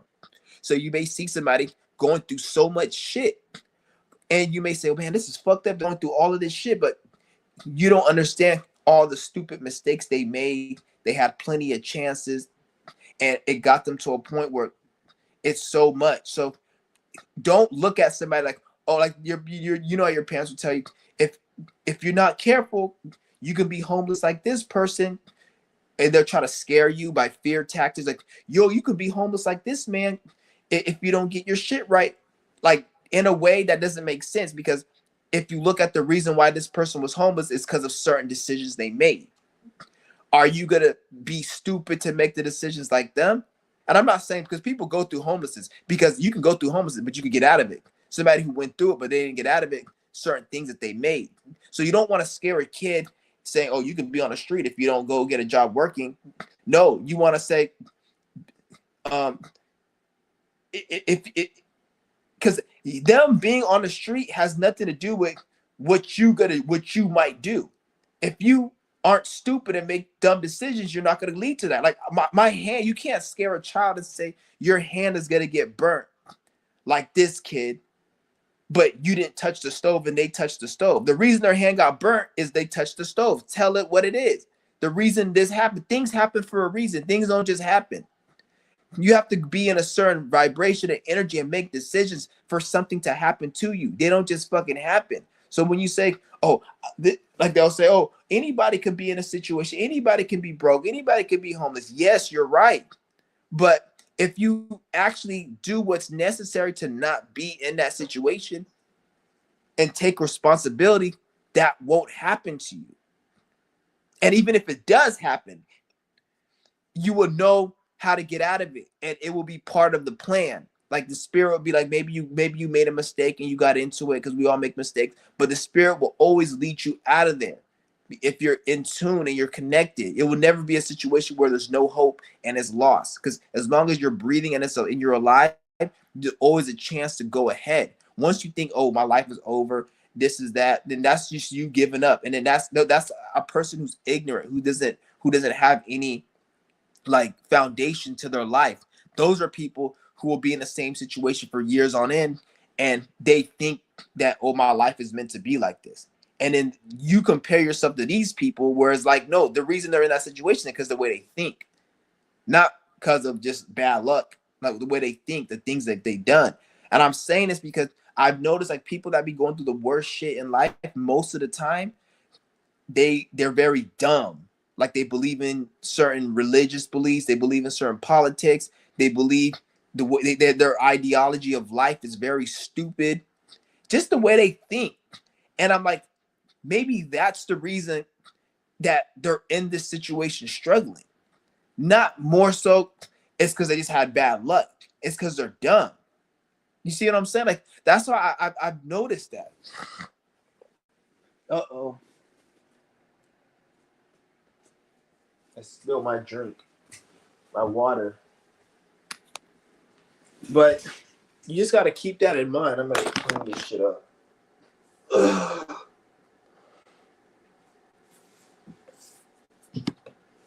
Because I hate how they be trying to do that. Like you'll see, like when I was young, my brother would say, oh, if you want to, like, I remember when I was young, there was this homeless lady. And she was like, if this lady could be homeless in America, you can't do it. Not that I've never been homeless, but when you look at it, why was she homeless? How long was she homeless? What didn't she do to not be homeless? What didn't she do to get out of homelessness? What was her mental state? Like, what are all? No one's they're just telling you the end result of what the bitch did. They're not telling you like what led to the situation. What did she do that you aren't gonna do to be in that situation? What was her beliefs? Was she into politics? Was she into religion? Did she not take accountability for her actions due to her belief in politics and religion? Because religion and politics, it programs people to not take action and put your fate in the hands of somebody else, such as a fucking politician or a god that sits on a fucking cloud or stupid shit like that. So if you believe in that shit, you think that, okay, if you're in a situation where you might be homeless or something, somebody might help you get. And I'm not saying that, because I've been on the street homeless before. And even then, like when I was like, the reason I was able to get out of it was because of the way I thought. Because shit happens. I'm not saying like things aren't going to happen, because things happen. And I'm not saying I'm perfect and negative things never happen to me. I'm just the type of person, if something negative happens to me, I can't talk about it because I'm so busy trying to get out of it. Once I get out of it, then like I remember when I got in a car accident, and remember my Honda I got crowded. I crashed with my Honda. It didn't get totaled, but the front of it, the engine got fucked up because I crashed. I wasn't paying attention to the road, and I crashed. And somebody told me, and then the next live stream I did, I had my new car. And somebody told me, oh, you should have went live and filmed your car, filmed the accident or filmed your car being damaged. Because I didn't take a picture of my car getting damaged. And then in my mind, I was like, what time did I have to do that? The moment my car got totaled, I was thinking of how the fuck do I get a new car? Where am I gonna go to the dealer? Because I have the money, but I need to go to the dealership. How am I gonna sell my old car that was totaled? And I was thinking of so much other shit. I didn't have time to go on live and shit. By the time I thought about even going live, I was about to go get my new car because I got everything situated. So that's just the type of person I am. Like, if I go through something, I have to fucking I'm thinking about how to get up, get better. All my energy is spent on trying to fix it, not sit here and talk about it and be a fucking victim. That's just stupid. Not to call the person stupid for like saying that, because they probably just want to see the car and shit, but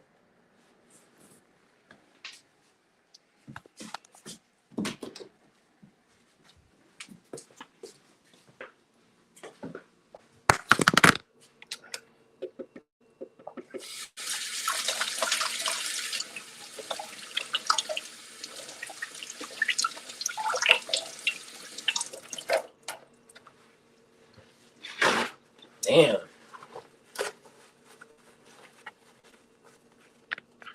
Well, I don't know. What was I talking about? I was talking about something.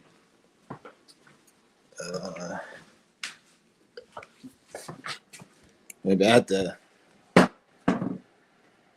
spill some fucking water.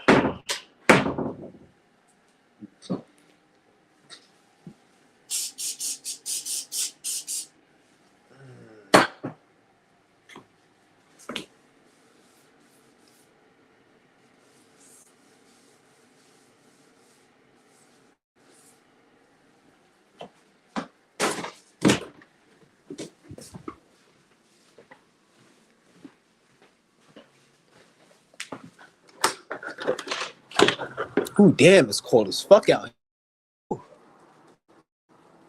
Shit. Damn. It's not really snowing, but like you can see like the frost on the. Yeah, you can see like the ice. Damn, it's fucking cold as fuck.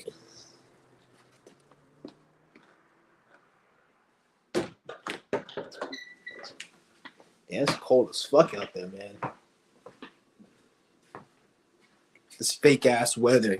It's so funny how everybody's talking about this ice storm. Like, this shit is fake as fuck, man. It's so funny how out of this whole fucking winter, the week with the most astrological influence regarding Pluto and Neptune and all of this shit, this happens to be the week where there's a snowstorm and everybody got a bunker in their house and shit. That's not no coincidence. Like I said, all you have to do is follow the astrology. Like, in the next couple months, I wouldn't be surprised if the government does some type of stupid shit. I'm not saying they're gonna do a pandemic, but look at the energy of the pandemic. Not the pandemic like in the virus and all that. Look at the energy, like how it was such a main thing in the world and everybody was affected. I feel like they're about to do something else within the next couple months. Like, I don't know what, but they're gonna probably do something. I don't like to even talk about the government, but I feel like they are, because they always, every time when there's huge transits and we go through certain shifts, they always like to do stupid shit. So just be on the lookout. They might do something stupid within the next couple months. Because like right now, like you even see right now, like there's a snowstorm, but yet out of all winter, why all these planets are like transiting Pluto and fucking, you got Neptune going into Aries. Like, it's a big week astrologically. It's like a big week. And a lot of these planets that are like transiting within the next couple months and even this month, they're not like small transits. These transits don't even happen to like every 30, 40 years. Some cases, like with the Aries shit that's going to be coming, that shit don't even happen to every like hundreds of years. So like a lot of these placements that are going to be happening within the next couple months, a lot of these placements haven't happened for years. So like, this is a big energetic shift we're going through right now, like very, very big. and it's starting this week. Like this is like the week is starting, and then all of a sudden there's a fucking blizzard. This fake ass blizzard. They create a fake ass heart blizzard. It's not even real. A lot of it's fake. I thought it was supposed to snow tomorrow. Everyone was saying it was gonna snow this weekend, so I assumed it was Saturday, but I guess it was Sunday. Because this is the first time I've ever been. Usually around like, because I've stayed in Cal. This is the first year I've been out here. Last year I was in California, and it never snow out there unless you go up to the north. And even then, I don't think it was no blizzard really. It would just snow. And I've never experienced no damn blizzard like this out here before. Even going to the grocery store, like everybody's in the store because it was crowded on Friday. And I'm like, God damn, like people literally getting a whole bunch of this shit. And I'm like, I've never seen that shit before. The only time I seen that was probably during the pandemic. And even then, not really. But I've never seen nobody really like, because I guess everybody was, because I thought it was safe to drive, because I don't know, I've never experienced a blizzard, but I guess you ain't supposed to drive during a blizzard. So you're not supposed to drive during a blizzard, so I don't know.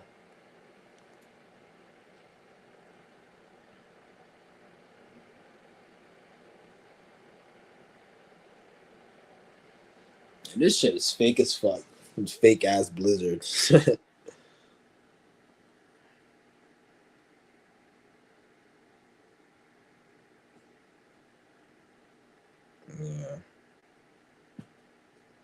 So I might end this live pretty soon.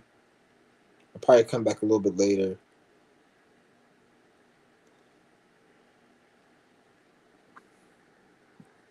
Yeah, I'm gonna start going live every day. Cause I like, especially like right now, I'm on my fast right now. And this is like this, cause I did a 3-day fast and then I took a day off. No, I didn't even take a day off. I ended the fast and then the fall. So yesterday, no, okay, what's today? The 25th? The 23rd, I ended the fast. And then yesterday, I started my fast last night or in the afternoon. So I didn't even take a day off. I started it the next day. This is gonna be my routine from here on out for like probably forever. Like I don't see myself going back. Like I was talking to Paul and like he said something about the Mars and the Pluto and Venus conjunction, all of that shit. And it's like I could feel that shit because I don't know, man. Like I'll probably make my next live stream just because I don't want to go all over that right now because we're at the end of the live stream. But my next live stream, I'm gonna have to like really, I'm gonna explain to you guys like how my diet is and everything. It's very weird. Like it's like, I don't want to go into it right now because we're at the end of the live stream. I'll probably go into it a little bit, but my diet, like it's very very weird to me right now. Like my whole like I can't eat shit. Like I cooked some Nigerian food on the 23rd, which like it's a Nigerian red stew. I cooked that, and that was the only thing I was craving. I wanted to eat was that. And there was nothing else I wanted. Like, and then like the day, like what was it called? Like the day when I was doing my fast last week, I cooked some beans and some chicken. I didn't even eat that shit. Like I cooked it right, and I took a bite, and I didn't want it, and I ended up having to throw it out, and I felt bad because like damn, like I just can't eat shit no more. Like I don't have a taste for nothing, and even fruit. Like the only fruit I can eat is apples, Fuji apples, organic Fuji apples. That's the only thing I can really eat for fruit. Everything else, I don't have a taste for. Like I don't know, like the fruit. Even fruit is not even like. It's like when I eat it, it's like I can tell my spirit does not want me eating this shit. So I can't eat any of that shit. I could like when I say I can't, I could eat it, but I don't enjoy it. Like it's like I don't enjoy the food. Like you know when you eat something and you enjoy, I don't enjoy it like that no more. Even when I ended my fast, I ended it. It didn't even taste good. Like when I end my fast now, I don't even enjoy the food when I eat it. I only enjoy the food if I were to like. It's like my body has to get adjusted to the food to the food. Like if I go on a 10-day fast, the first day I eat, I won't enjoy the food, and the food will actually like it will taste weird because when I'm on a fast, my taste buds are very cleansed. So when I eat food, like let's just say I was drinking some lemonade, right? It was just some organic lemonade from Sprouts. I ended my 10-day fast, which was like a couple weeks ago. I couldn't drink it because I could taste them. It tasted moldy. Because you guys got to understand, all the food, any food that's in a bottle or package is molded, is old. Any food that has an expiration date and the expiration date isn't like in 2 days or next year or next week, it's old food. So if you get a package of cookies and it says expiration 2027, by the time you eat by the time you open that package, that packaged food is like already 3 or 5 months old. So if something expires in, because you got to look at it like this, if something says June 2027 it expires, and you opening that today, that means most likely June of 2025 is when they started making it. So the food is already expired. So by the time I end my fast and I eat something in a package, I could taste all the mold and shit. Like all the food is moldy. So I couldn't even drink the lemonade. But I noticed after like the third day of me not fasting, when I was drinking the lemonade, it tasted normal to me. It tasted good. Like I couldn't taste the mold in it. Was good with it. He said, Chauncey one. What's up? What's good with it? Shout out to Jay Bass. Like I noticed though, when I ate it, like after a few days, my body would get adjusted to it. And like this is why I say like addictions and when it comes to food, drugs, all that shit, I noticed like when I go days without it, it tastes better. When I go days without it, it tastes bad. But then once I accumulate my body to it, then it starts tasting worse. But pretty much it's to let you know I can't eat shit, like to be honest. So I think it's a lot has to do with this transit that I'm experiencing. Yeah.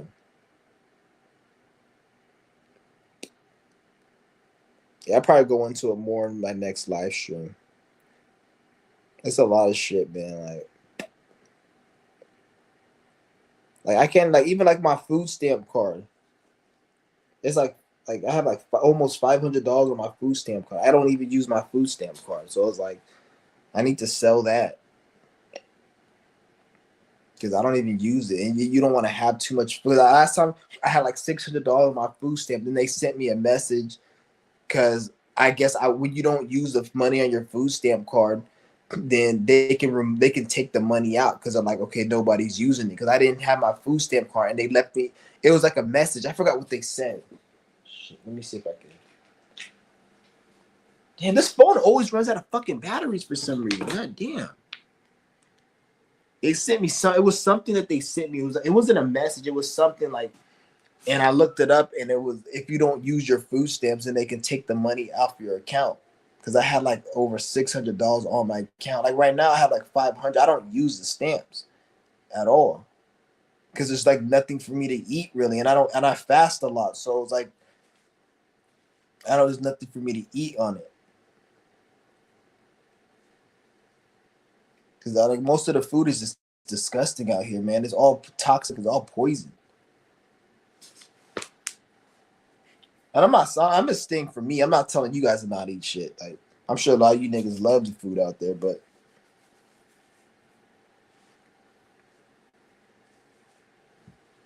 yeah. But I'm at a situation right now where I literally don't crave shit. Like I feel like even when I do eat, it's not even because I want it. It's like it's not even what I want to eat. It's more so like okay, I gotta eat because I went 10 days without fasting. My body really isn't attuned to be a full breatharian, so I have to at least put something. So that's why I'll put fruit juice just to keep my body like from not like malfunctioning because my body's still trained to need food to eat. I'm not on breatharian level.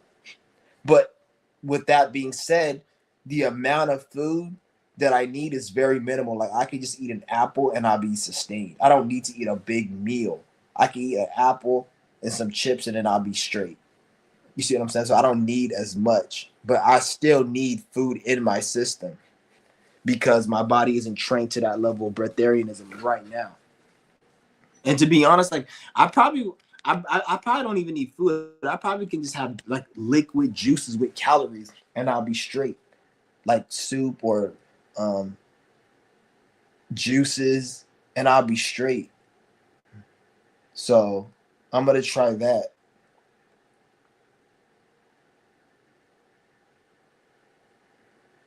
But I'm done with food, man. I can't eat anything solid no more. I'm through with that shit. Like I don't even enjoy it no more like that. And like it's weird because like certain food that it be tasting good to me, it don't taste like I know it's a spiritual thing because there be shit I be eating right, and then like out of all of a sudden it tastes hella sour or rancid, and I'd be like I just had this last week. Like there was these organic fries that they sell at Whole Foods.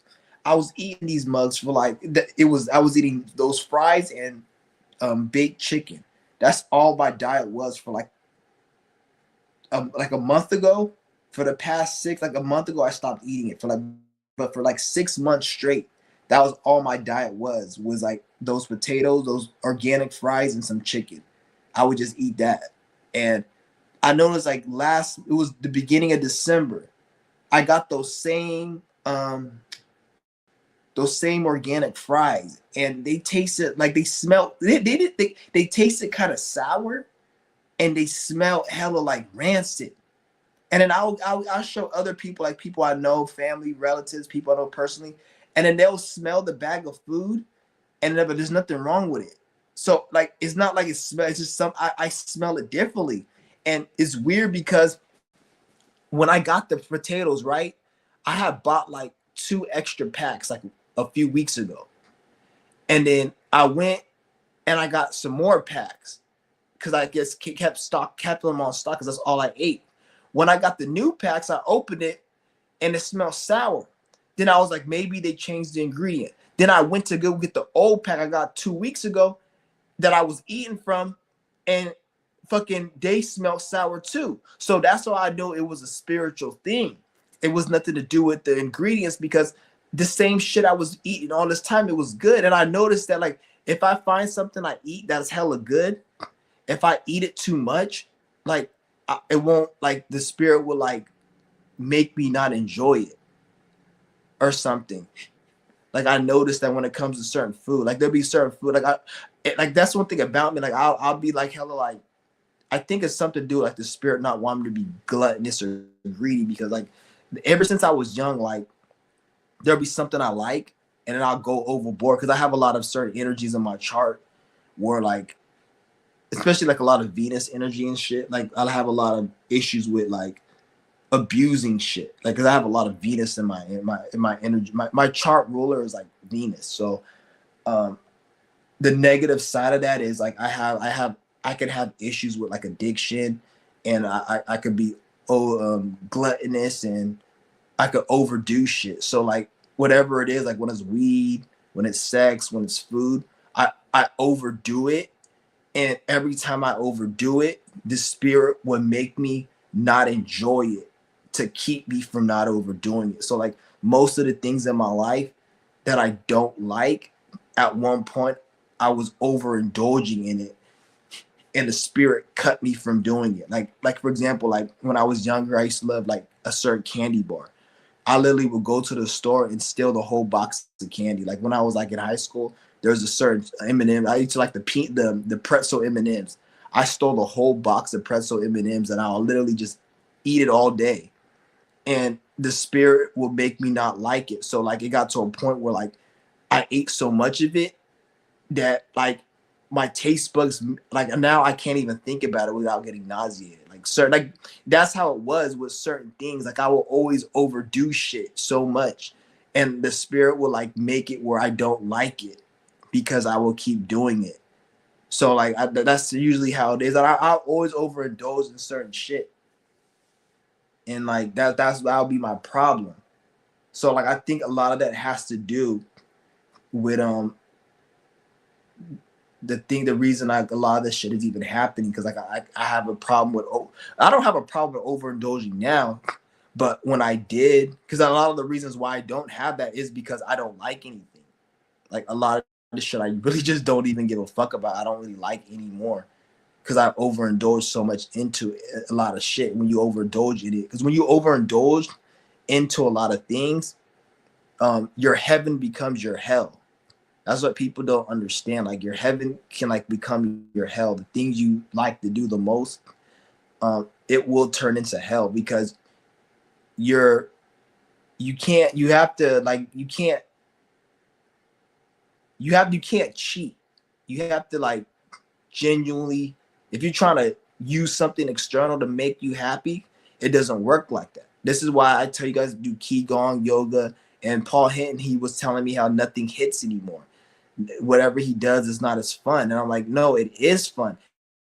It just, you have to develop happiness within. You got to get your nervous system right. And then you have to, when you partake in these things, it will hit. But by that time, you're not going to be chasing, trying to be happy externally. You're already going to when you have so much happiness and internal shit within you, you don't even want to do external things like that no more. But when you do them, you're able to still have fun, but you're not relying upon them. A lot of Gen Z, they have that issue because they're trying to rely on external things to be happy, to have fun. And they say, oh, nothing's fun anymore. And it's like, what do you mean nothing's fun? Nothing's fun to you. Like everything's still the same. Nothing changed. The only thing changed is you. And you even just said it. Nothing's fun anymore. So you changed. Your awareness of whatever you're doing, it used to be fun. Now it isn't. So you changed. The thing you're doing isn't fun. Because if it was the thing you're doing didn't change. Because if it changed, you wouldn't have been doing it to begin with. You wouldn't even be doing it expecting it to feel the same way as it did 10 years ago, because you would have looked at it differently. You see what I'm saying? So like nothing changed but you. So this is why I say we're in a new shift right now where it's taking more precedence in inner work, inner healing, all of that shit is done. And I don't even like to call it inner work. All of this shit is normal. This shit we should have been doing since the day we were born. But we already know how society is and the programming and how there's a lot of restrictions and things that cripple us to keep us from doing that. But in reality, all of this shit should have been done since we were born. Because imagine if all the shit people are saying, oh, we're in the shift, we're supposed to be doing this. If everyone was doing this shit when they were born, imagine how the world would look. All these spiritual people telling you, oh, we're in a new shift right now where everything's supposed to be, we're supposed to be doing shadow work. We're like, bitch, we supposed to been always doing this since the day one. If everyone was doing what they were supposed to be doing since day one, healing their own self, taking responsibility since day one instead of waiting till now, this world will be a whole different shape.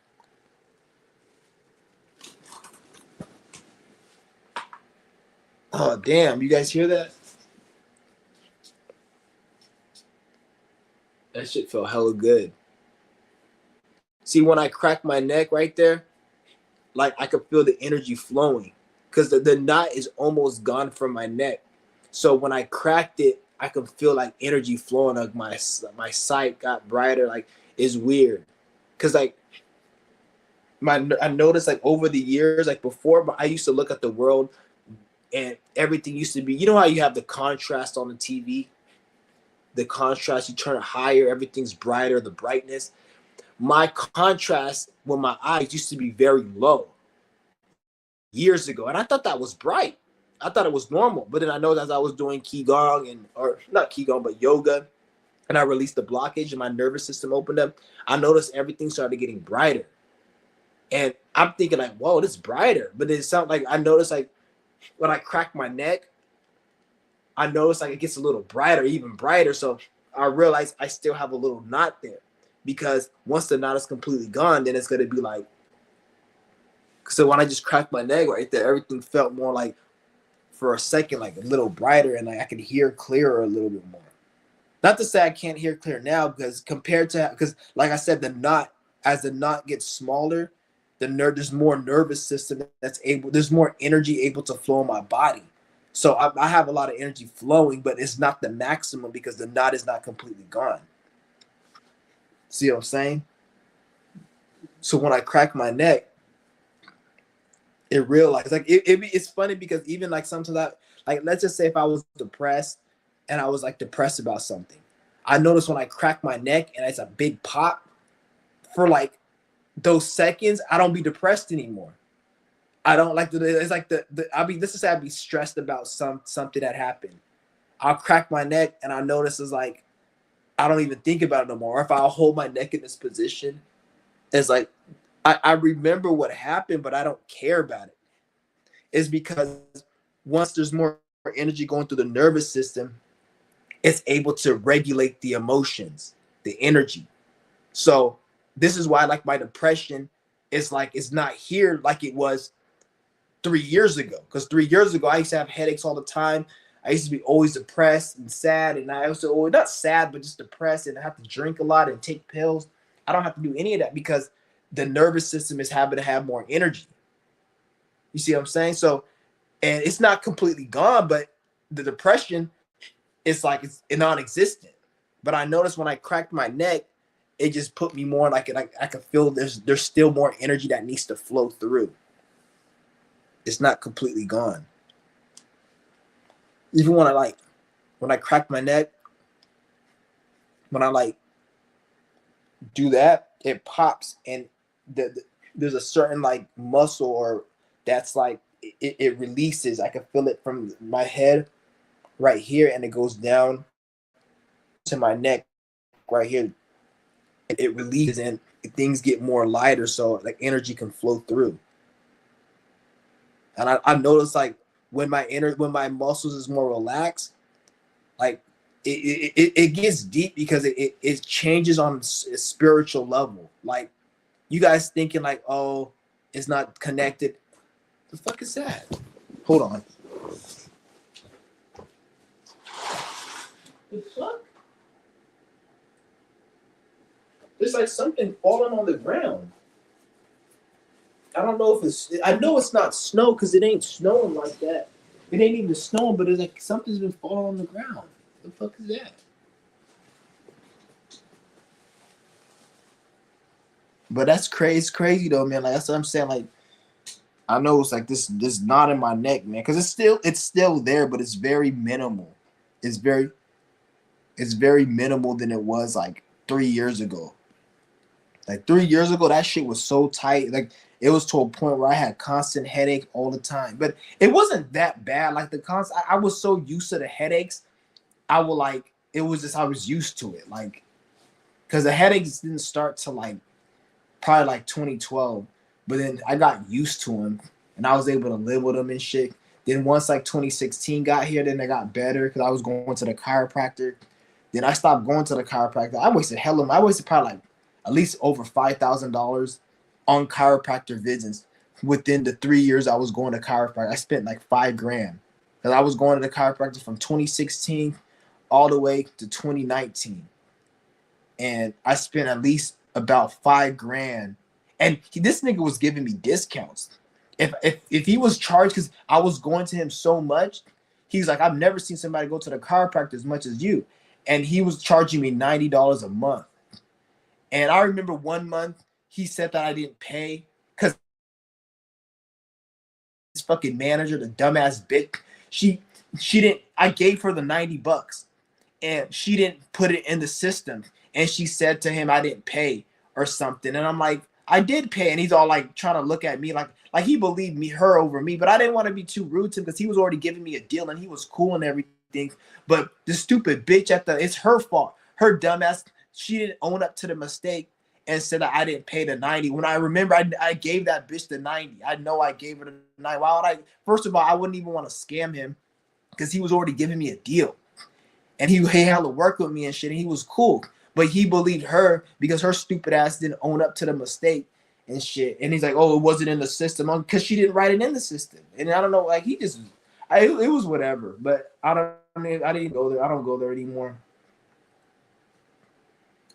But I spent like over 5 grand over those 3 years on chiropractic. And then I stopped going and I figured out yoga, and then that's when I started doing yoga. And then the yoga, like you don't even need to go to, at least for me, I didn't need to go to a chiropractor. And see, when I like crack my neck like that, like I could feel it. Like it's weird.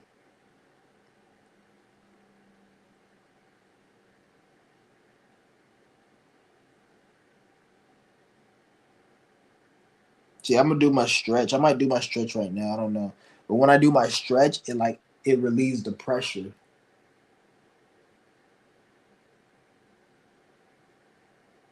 And also the fasting is important too. You want to fast as well because when you fast, you want to cleanse the blood because the blood can play out. Having dirty blood, it can play out as blockages as well. So the nervous system is controlled by like if you have blockages doesn't just mean the muscles and the spine is putting pressure on the nerve. That's one type of blockage, but blockages also play out in dirty blood. So if your blood is not cleansed, you can have mental illness, you can have depression. So somebody with dirty blood, and doesn't mean you have AIDS and shit like that or some type of disease. It could be your blood has dirt in it, negative energy, bacteria, but it's not a bacteria that like is transmitted. This is why a lot of people have mental illness because their blood isn't pure, it's not clean. And it has nothing to do with, oh, you're infected with a disease, or no, it's your blood is dirty because your blood goes to every organ in your body. So if you have dirty blood, then dirty blood's going to be being flushed out through your system. So your heart's not going to work right, your brain isn't going to work right, you might have depression. So dirty blood can play out through blockages.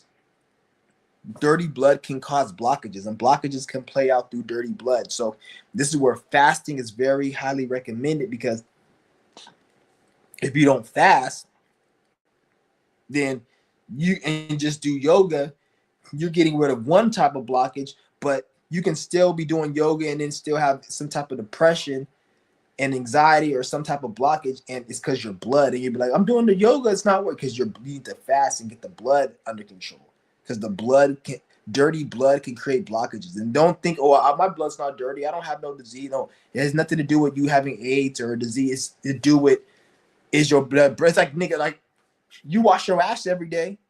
Do you wash your ass because you have a disease, or you wash your ass so it doesn't stink? You wash your ass so it doesn't stink and so you don't get dirty.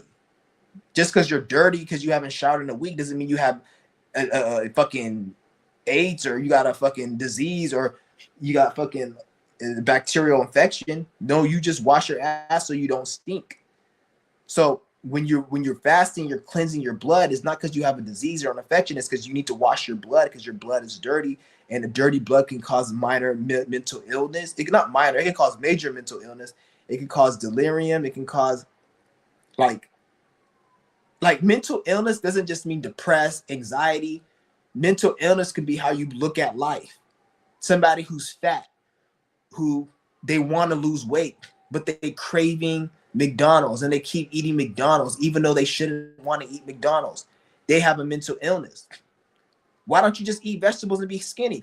It's too hard, and I feel like eating McDonald's because it tastes good. That's a mental illness. They're perceiving life in such a way that's making them make decisions to not be healthy. That's mental illness. So you see, mental illness is it's so deep, and it could be a reason his blood can be dirty, where it's making him think and perceive the world in a certain way. So it's making them make dumb decisions. So they need to cleanse their blood. They need to get their mind and their spine straight. So mental illness plays out in all levels. It can get deep. Most people in the world are mentally ill. And mental illness, what is mental illness? It leads to negative decisions, negative actions. That's all it does.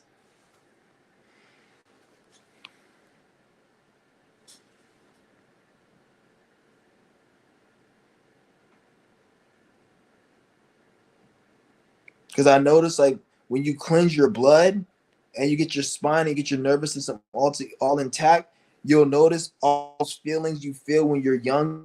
So when I was a kid, I used to feel a certain way, and things used to be more. And a lot of you guys correlate that with being a kid. 99% of that isn't to do with a kid. It has to do with you had a lot of you had a lot more, because you got to look at it. Not every kid, not every adult wants to be a kid. Most, you see some adults say, "Oh, I remember when I was a kid, life was good." Whereas you see some adults, when they were a kid, they're like, that was the worst time of their life. They have to grow up and take care of the family. Some kids probably abused and went through a lot of shit. Some people, they don't want to be no kids. They never had that. So it has nothing per se of you being a kid. It's when you were young, you had a lot of your energy was, you had less blockages because you were just on, you were born, you were just new here, so you had less energies and blockages fucking you up for the most part. Most people, some people when they're kids, they have high blockages still.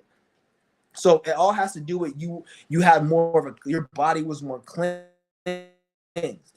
As you get older, you take on trauma, you take on blockages, certain spiritual lessons, because sometimes you may have a spiritual lesson where you need to go through something because it's karmic. And so maybe you turn age 22 and something happened to you, but and you be thinking like, oh, this just happened. But some of these things that happen, these are life, like before you were born into this world, you had a certain energy spiritually. So at a certain age, something happened to you, and it was supposed to happen because it was a lesson you're supposed to experience and go through. So things like that happen, and then when you go through these things, if it's negative, it creates a blockage, and it makes you see the world more dimmer. Like you'd be like, I used to see the world in a more happy light, and everything used to be more bright and joyful. Now it's because of certain trauma that you go through, and you haven't cleansed that. And then you're thinking there's something wrong with you. Is no, you're still that person. You just got to cleanse that trauma. You got to heal that, and then you'll be able to. And then you'll start remembering. Like once you know you start healing it, is because you start thinking differently. On a certain level, there's certain scent, certain smells, certain sounds, certain things you feel that it brings you back. Like when you know when you're, because you guys gotta, when you go through certain type of healing, and you release certain blockages, you'll notice you'll have a certain scent that you will smell. And it's like, I haven't smelt that scent since I was young. Like I haven't smelt this smell in years. And you be thinking that the smell didn't exist no more. Like I thought, like when I would, because when you were young, you'll smell something or you'll hear something or you will feel a certain way, and you be thinking that doesn't exist no more because you weren't. No, it does exist. Is you've been cut off because your energy's been cut off. So it's like once you start releasing a lot of this shit and you start getting back to yourself, you'll notice you'll smell certain smells again. Things look different, things look more brighter. The way you feel certain joy and certain feelings you thought you only supposed to feel when you were a kid, you start feeling it again. So that's how you know you're on you're releasing that blockage and shit. That's how you know. And then even when you go out and you watch TV, you watch movie, you play game, the things you like to do when you're young, when you do it, it seems more fun. It seems you get more joy from it. And then not only that, you want to do more things as an adult. Things that you have to do as an adult seem more fun. Because remember when you're a kid, you want to do adult shit, but when you're an adult, you don't want to do it. But when you're an adult and you have that energy, you don't mind doing things that are adult shit. Even though you don't like it, it's shit you know you have to do. Do it more with ease because you know something. You see what I'm saying? So it's like things become more clear. That's how you know you're tapping into that shit.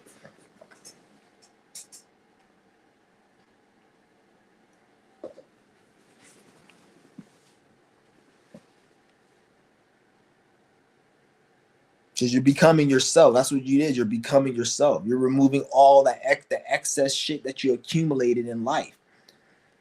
And it's not to say that shit was like, some of that shit was there to make you stronger, to make maybe a lesson. I don't want to say everything's there as a growing. Some things you just, maybe you did something in a past life and you have a certain energy. So you have to reap what you sow. Like you go, like, let's just say I go commit a crime and throw me in jail for 30 days. If I didn't commit that crime, I wouldn't be in jail. So some things that we do, we did in a past life. You're an asshole too many times. So now in this life, you have to go experience a certain energy. So things happen.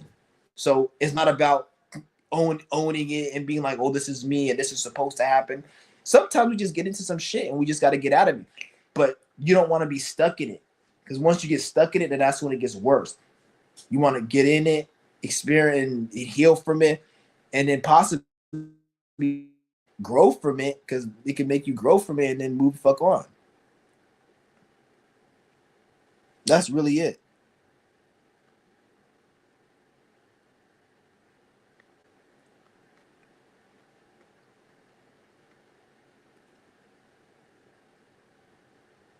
But yeah, that's all really it. Like, not that deep. Like Paul, because the reason I said all that, because I remember Paul, the dude who was on my live stream earlier, he said nothing hits no more, and I'm like, no, it does hit. It just, you just gotta. And plus, you gotta even look at it like this. Like, even the shit that you say is not fun no more. Do you even need to be doing it? What if there's something in your life better you need to be doing? Maybe it's a sign the spirit's telling you to do something else. So you gotta look at it from that perspective as well.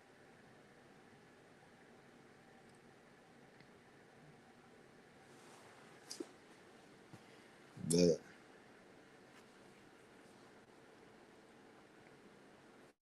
I'll drop the link one more time if anybody wants to join one more time before I leave.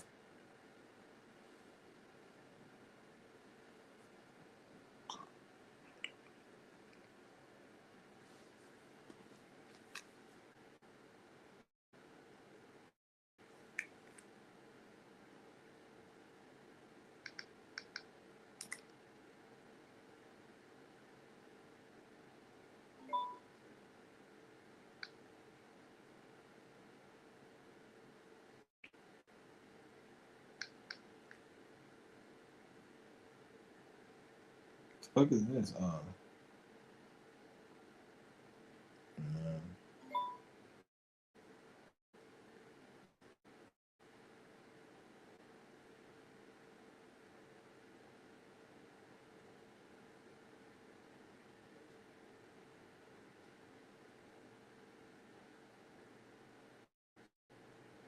Yeah, I'm not gonna sound like. Yeah, but yeah, drop the link if anybody wants to join. I know we got 9 people in the room, so if anybody wants to join, add on to what I said, whatever. Yeah. Oh man. I don't know what the fuck. Something keeps falling from the roof. I don't know. Like, I know it's not snowing like that, but I keep seeing something fall off the roof. Like, I keep hearing something. I don't know what the fuck that is. And it just started happening today. And I'm thinking like maybe it has something to do with the blizzard, but it's not like it's. I see ice, but it's not like it's like snowing or nothing. It's just ice and shit. I kind of don't want to open the window because I don't know what the fuck that is.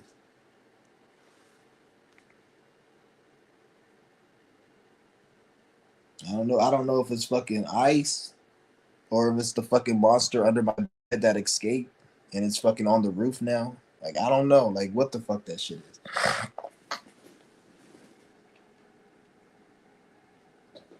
It's weird.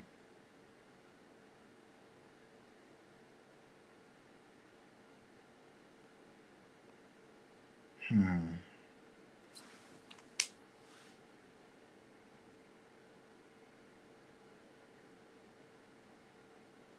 But yeah, get your nerve. Once you get your nervous system in point, I notice like every. I'm not gonna say because people make it. I don't want you guys to think like, oh, it's everything's perfect. Like, people will tell you like life isn't perfect and there's always gonna be problems.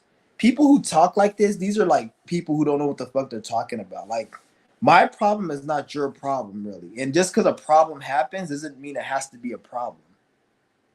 Like, problems can happen, but doesn't mean it's a problem. 2 people can get robbed. One person, that's like the worst situation of their life. Another person, that's just another day.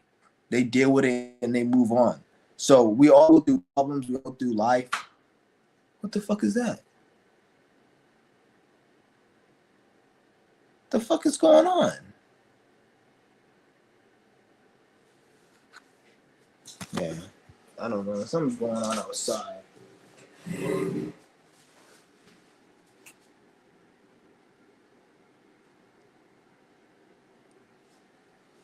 I'm gonna go in the back, see what's going on.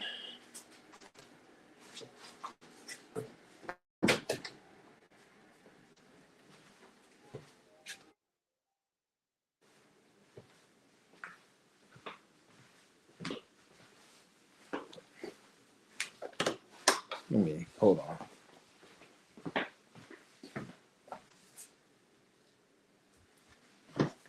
Yeah.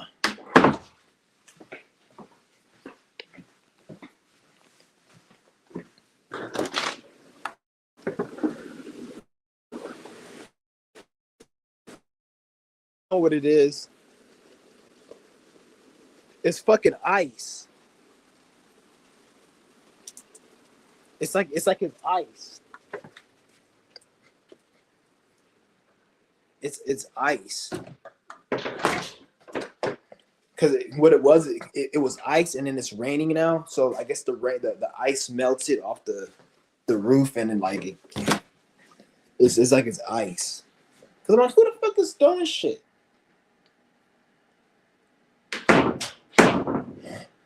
Yeah, but I'm probably gonna end this live stream, guys. I'll be back on a little later, and I'm out.